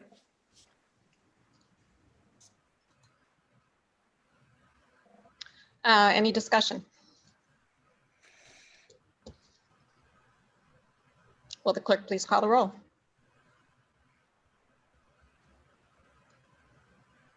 Brown, Yes. Holbrook, Yes. Miller, Yes. Roberts, Yes.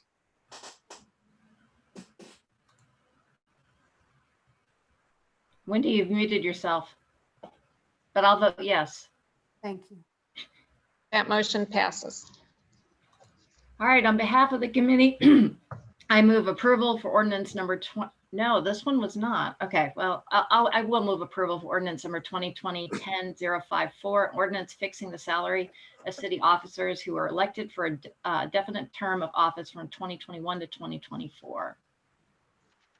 Yes, and I will add, we made the changes that the council wanted to do last week. So for the first year, alderperson's salary would remain the same as it is now, which is $68.78. And then for the following 3 years, it's $7,000 per year. And that's what is included in the ordinance before you. I'm not sure if there was a second to my motion. I'll do the sorry. seconding then. I apologize.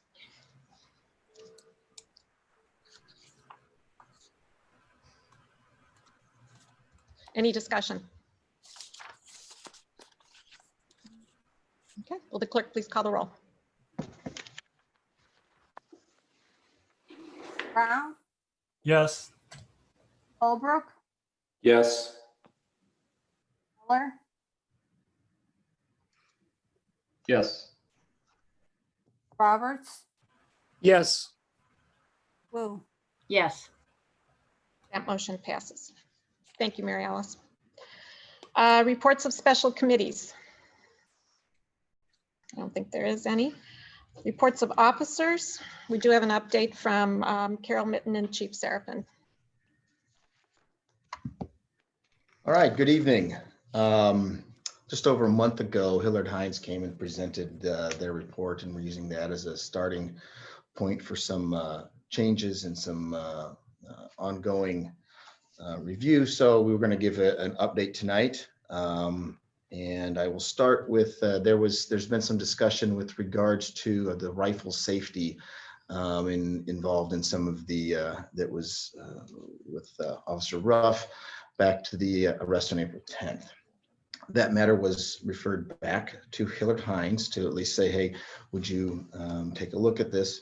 This was, I think it should be noticed, this piece, I guess, was outside of the original scope. They actually kicked it back to us as we believe this is a training issue. So I've assigned that to firearm staff for review and or remedial training. So that I just wanted to touch base with the council on where that particular issue stood. Speaking of training, one of the, or I guess a couple of the areas that have come up with regards to some of the recommendations with regards to the implicit bias and or de-escalation. So I'm going to speak to that right now. Then specifically with regards to training, Generally speaking, there are two main areas where the Urbana police officers receive training. We usually have an annual in-service training, which is an 8-hour chunk of time, usually broken up into a couple of 4-hour blocks. We had initially had this scheduled for, that usually comes up in the springtime, but with the pandemic, we had postponed that in an effort to make sure we could do this under new pandemic rules. As a matter of fact, starting tomorrow, we'll begin the in-person instruction with our in-service training. That first block was will be on the classroom instruction. Some of that will be procedures and operations, things like evidence and processing and the updates of those issues. Some updates from the state's attorney's office, but the biggest chunk will actually be implicit bias training. And we'll actually have devoted 2 hours of time for that classroom block of instruction. That will occur in October. The second 4-hour block that the officers will receive is now currently scheduled for November. And that's actually where we're going to be prioritizing de-escalation training. And in that particular case, we're actually going to take, that's usually more hands-on scenario-based training. We're actually going to take a 1 hour of that to review the de-escalation techniques and have some actual classroom time there. We will then move and shift into 3 hours of scenario-based hands-on training, where the officers will get an opportunity to, okay, take these techniques that we've reviewed, this classroom, and now we're going to actually use that for these scenarios and in some hands-on training. And how do we apply that and move forward in those areas? So that's coming up in November. With regards to the other big area outside of how we train officers in-house, and the nice thing about the in-house is that we get all of the officers trained. I won't say always 100%, but all the officers can get to those based on how the scheduling works. The other area that we receive a lot of training is through the mobile training unit. The state's divided. You might have heard me say this into various regions. We're in mobile training unit 12. And that they actually just last week reopened post-pandemic as well with some in-person training. And I actually attended 2 classes, one class police and minority relations and another class on tactical de-escalation techniques. And in those classes, it was actually the same instructor taught both days. Very solid instructor.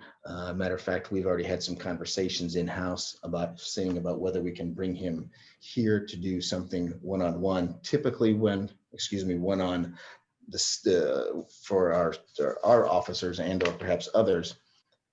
Typically when we have mobile training unit classes, it's sort of as we can manage the street, staffing, detective staffing, and those types of issues. So we might get 4 to 6 officers at a time. And a matter of fact, I think that's what we had last week at both of those particular trainings. So some officers get that particular training and obviously some haven't.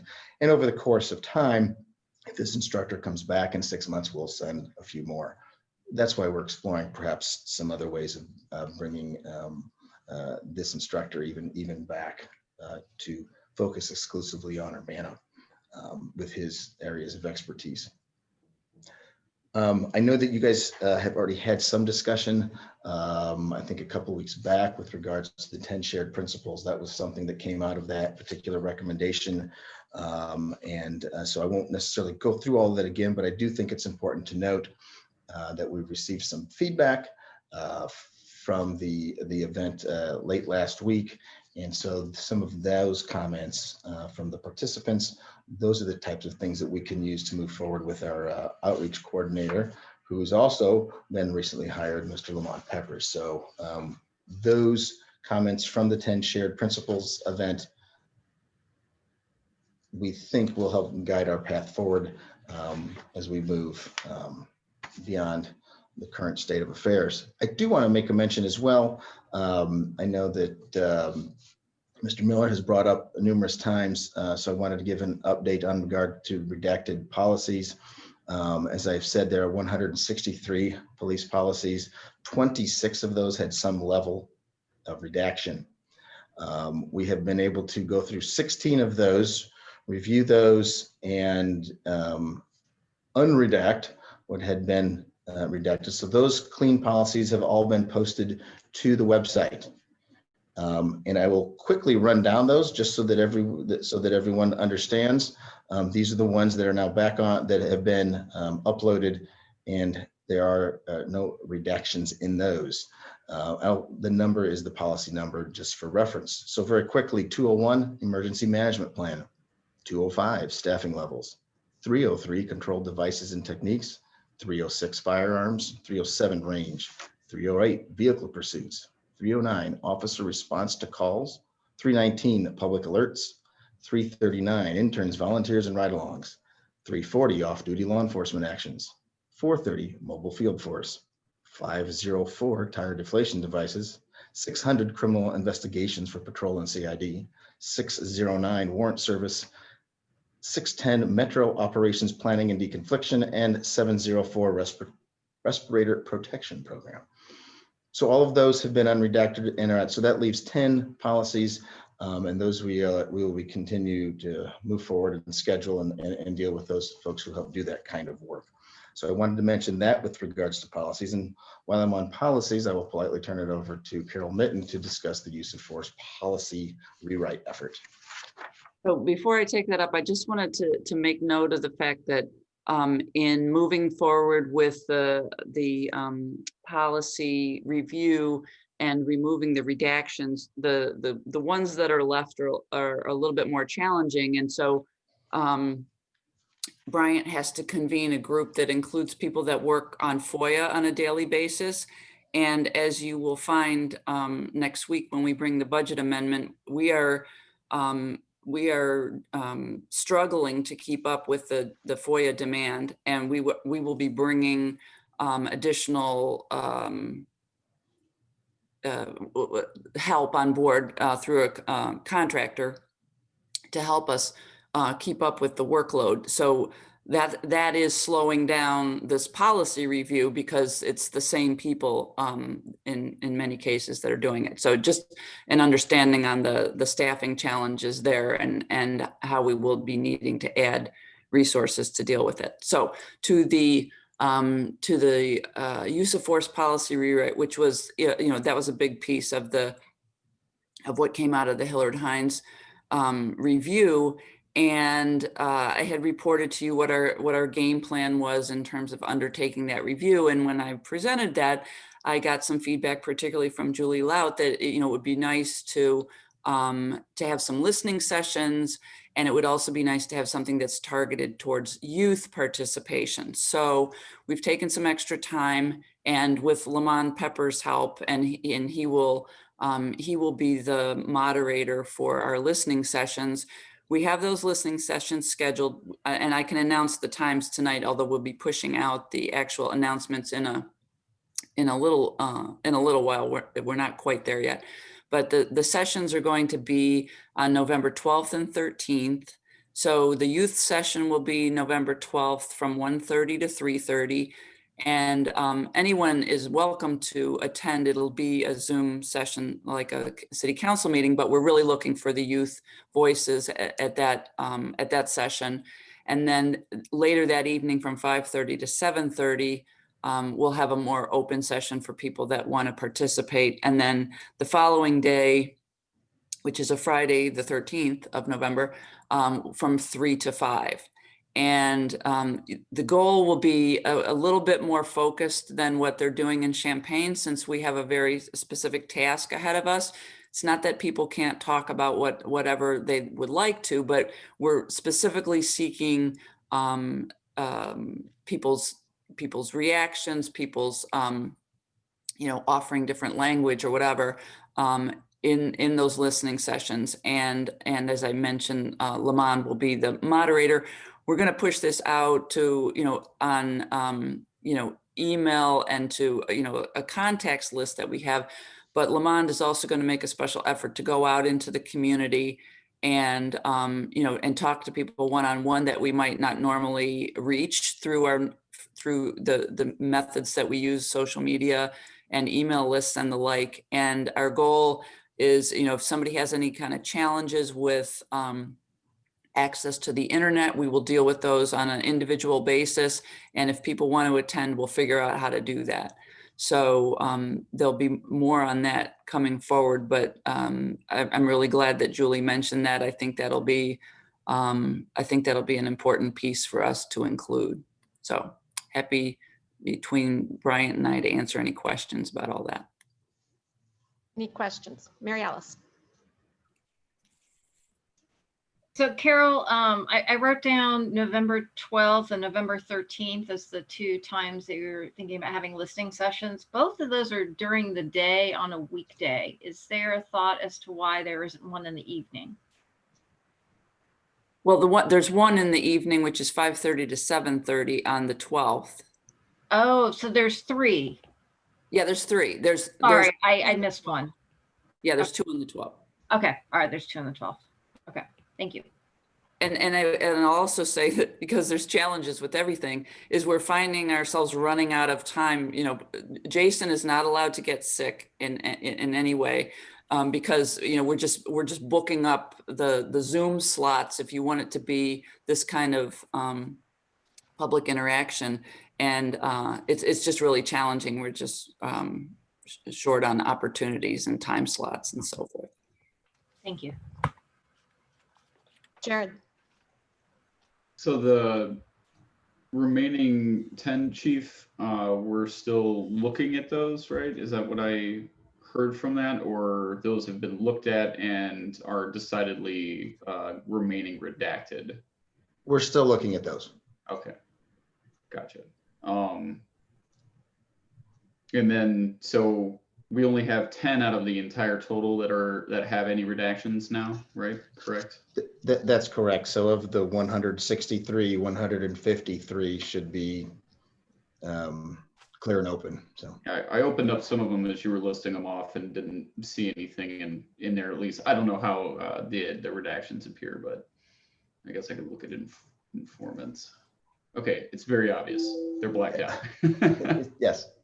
So I didn't see any in those. So it looks like they've been uploaded and updated as such. With regard to use of force, getting the public input and all of that stuff, and we've I don't know, I feel like I know, but just want to get clarification from you guys. It's not in the usual business of the council to set Urbana Police Department policy. That's what we pay you to do, Chief, more or less, amongst your leadership. So I'm curious, though, because use of force is such a public and is being given particular public consideration, not that we're necessarily going to I don't know, make a vote on it or decide on it, but is it going to be presented before its final institution as a changed policy to council at some point to get council input on it prior to when it goes, in case there's other things to consider? The plan that I had laid out, and I think this is still the plan, is that at this point, we're going to take in just raw feedback, right? We have a policy out there. We want people's feedback in whatever form they would like to communicate to us. And then we would push out a draft that would be reflective of as much of that feedback as makes sense given all the puts and takes that are involved. And then people would have an opportunity to comment on the draft new policy. And then we would get that second round of feedback, and then the chief and the mayor would finalize the policy. And as you mentioned, this would not be put to a vote of the council, but because of the level of concern and about the policy, and we want to hear from the public and be as responsive as we can be. That's why we're taking these extra steps in this instance. So it sounded like we're not going to see it before it becomes a thing to have discussion about it. Is that what I heard? If I said, I didn't mean to say that. What I meant to say is a draft. If you're looking for a special role for the council before it goes to the public, I don't know how that would work, but it would be once we take all this feedback and work up a draft policy that will be presented. The forum could be a council meeting. It could be just a public forum. We haven't thought that through, but that would be another opportunity for the public and the council to see the draft and give us additional feedback prior to its final adoption. Okay. Just trying to understand if we needed to do that in some other format, or if we were going to have the opportunity to discuss that at a meeting, because it's probably involved enough that it needs an actual council meeting for everybody to talk about it. Yeah, that'd probably be the most straightforward thing. Okay, thanks. Any other questions? Okay, thank you. And it occurred to me, while the council, most of the council members have met Lamont Peppers individually, we haven't introduced him to the public, so hopefully we can bring him to the council meeting next week and introduce him to the public. New business is an appointment to the Sustainability Advisory Commission, and I'm pleased to submit Jessica Lemkuhl, who will have a term ending June 30th, 2022. She's a resident of Urbana, and she serves as the Dean of Students at Edison Middle School in Champaign. She believes Urbana can be a model environmentally sustainable community, looks forward to helping create a stronger, healthier, and more beautiful Urbana. And I believe she will also bring good perspective from the youth in our community, well, in Champaign, but the youth perspective on things. So I'll entertain a motion. I'll move approval of the appointment. I'll second. Moved by Jared, seconded by Mary Alice.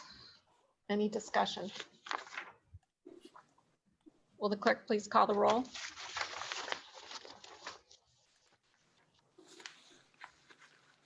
Brown, Yes. Colebrook, Yes. Miller, Yes. Roberts, Yes. Wu. Yes. That motion passes. And last item on the agenda is a discussion item, and that is the Urbana Landmark Hotel extension of the redevelopment project, moving the start date to July 1st, 2021. And this is a discussion item, and I would just let the public know we have scheduled a special city council meeting for next week to consider the ordinance that would actually approve that extension. So this is discussion only. Carol, are you, Yeah. Oh. Mary Alice, do you want to extend the meeting? Yeah, I was just going to ask if we should Yes. extend the meeting. Should we Yes. extend it to 10:45? Is that enough time? I think so. Yes. Okay, I'll make a motion that we extend city council meeting to 10:45. I'll second it. Moved by Mary Alice, seconded by Bill Colebrook. Will the clerk please call the roll? Brown, Yes. Colebrook, Yes. I'm assuming she said me, so yes. Miller, He said Roberts, yes. Robert says yes. Wu. Yes. That motion passes. Go ahead, Carol. Okay, thank you. So we had received a request prior to the deadline that's in the existing agreement from the hotel development team to extend the deadline because of all the issues related to the pandemic that we've been dealing with. And there were a couple things that we wanted to see prior to making a recommendation to council. So we asked for revised proposals or revised projections from the development team. And we also wanted to bring in the consultant who advised us on the original deal, Brenda Paytech, to do an analysis of their new projections and give us some insights into the hospitality market, locally and nationally. And then we also, as time advanced, then, and Elizabeth was planning on doing a revised financial forecast, we thought it was really important for people to have that background of the revised forecast in order to make this decision. So you heard from Elizabeth earlier, and we've been doing briefings with y'all, but for the benefit of the public, I would share that both the revised projections from the developer and also the information that we received from our consultant, Ms. Paytech, suggests that there will be a recovery back to, more, I would say, normalized levels in the hotel market in around 2023, which is about the time the hotel would open. I think right now they're projecting maybe late 2022, but that would be, getting to the back on the top of that curve of recovery. And given that, our financial condition in the city looks pretty good right now, based on what Elizabeth shared with you, and we have a pretty, unless something precipitous happens, we have a pretty good line of sight to any changes that would take place that would require us to make adjustments. And given the level of risk that's been taken on by the developer in the upfront part of this deal, which is that we don't issue the bond until they're ready to open with the Hilton Tapestry brand in place, we feel comfortable recommending to council that you extend the deadline to start the construction until July 1st of 2021. And we have representatives from the hotel development team available should you have any questions, and that includes Pervez Uzman and Sam Spiritos. So I'm happy to answer questions, and so are they. Thank you. Any questions? Dennis? Yeah, well, I'm enthused to know that this hotel agreement is continuing.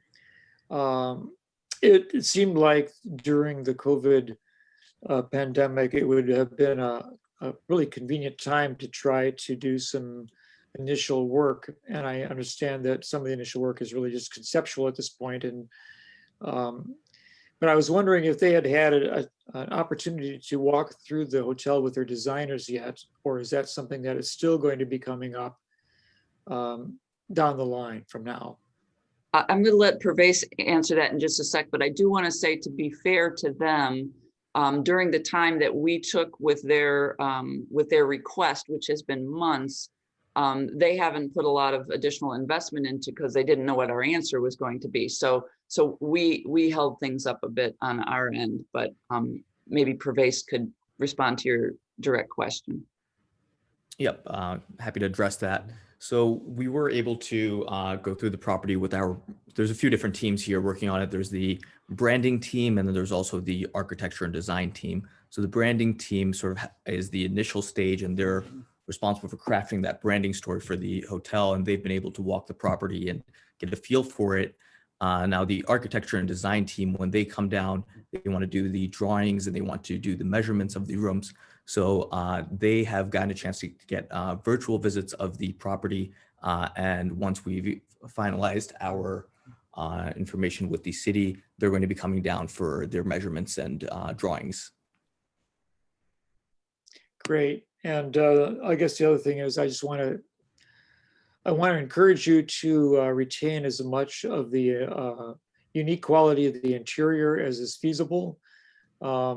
I'm not saying so much about the rooms, which need a really nice overhaul, I'm sure, but many of us have very strong feelings about the appearance of the lobby and the library and the Great Hall, because they're just unique amenities, and they were designed originally by a very important local architect. I know that our landmarking doesn't necessarily protect the interior, but I just hope that you are very thoughtful about any changes that you make. I'm certainly looking for some upgrades and modernization. Yep, we definitely agree with that. We want to preserve the identity of the property. It's a very unique hotel, so we want to make sure that we're keeping those historic elements intact and making sure that we're keeping the sort of essence of the hotel as it is, and upgrading it and bringing it to a modern level, but also keeping those cultural and historic aspects to the property that make it what it is. So thank you very much for that. Any other questions or comments? Mary Alice. I want to thank the developers. I know that you have already purchased the property, that we live in uncertain times. So I want to thank you for sticking with this project. I also want to thank the staff for, we had advised that maybe the best way to bring this up would be a discussion item rather than having it as an approval. So I really appreciate the staff listening and doing that. So the intent then is, if the public has any input, we vote on this next Monday. And from where I stand and from everything that I've heard, I think that we're in a good position right now. The city has a good agreement with the developers. The developers are happy with the agreement. So at this time, based on the information that I have, I think that we're going to move forward with this. But I do want the public to know that there is still time. If you have any comments, to definitely provide them either in writing to our email address or to come to public participation next Monday. One more question. Sure, Dennis, go ahead. So, of course, I'm very interested in finding out. I'm just wondering if the city council will have a chance to view the planned draft architectural drawings and maybe offer some comments. I'm really curious, most especially to see how you treat the exterior of the newer Jumer edition, which once is falling apart in general on the outside. Some of the features are absent now, especially along one long wall of that wing. So, I mean, it's going to change its appearance, I am assuring myself, but I'm just sort of wondering to what degree. I hope that whatever you do connects it visually and somehow appropriately to the older central section of the hotel. So I'm curious to know what you do next. Excuse me, I'm sorry. As a local landmark, of course, many of the exterior changes would need to be considered by our Historic Preservation Commission. So we can, of course, talk about the details on that and when that'll get scheduled, but there will be a thorough review of the exterior for sure. Okay, thanks. Any other questions? Well, I just wanted to thank Sam Spiritus and Pervez Usman for being here. It's late in Urbana, but it's even later on the East Coast. So thank you, Sam. And I just wanted to thank you both for your commitment to the project and for working with us through this pandemic. And, we all know the hospitality industry has been one of the hardest hit industries in this pandemic. So I appreciate your willingness to move ahead. And the ribbon cutting on this project is going to be especially meaningful in many, many ways. So thank you. So that's no action taken tonight. Again, the ordinance will be considered at a special meeting of the Urbana City Council next week, which I assume starts at 7 o'clock. I haven't looked ahead far enough, but I think it's 7 o'clock next week. And that'll be the only item on that special council member agenda or special council meeting agenda. With no further business before this meeting, we are adjourned. Thank you very much. Have a good week.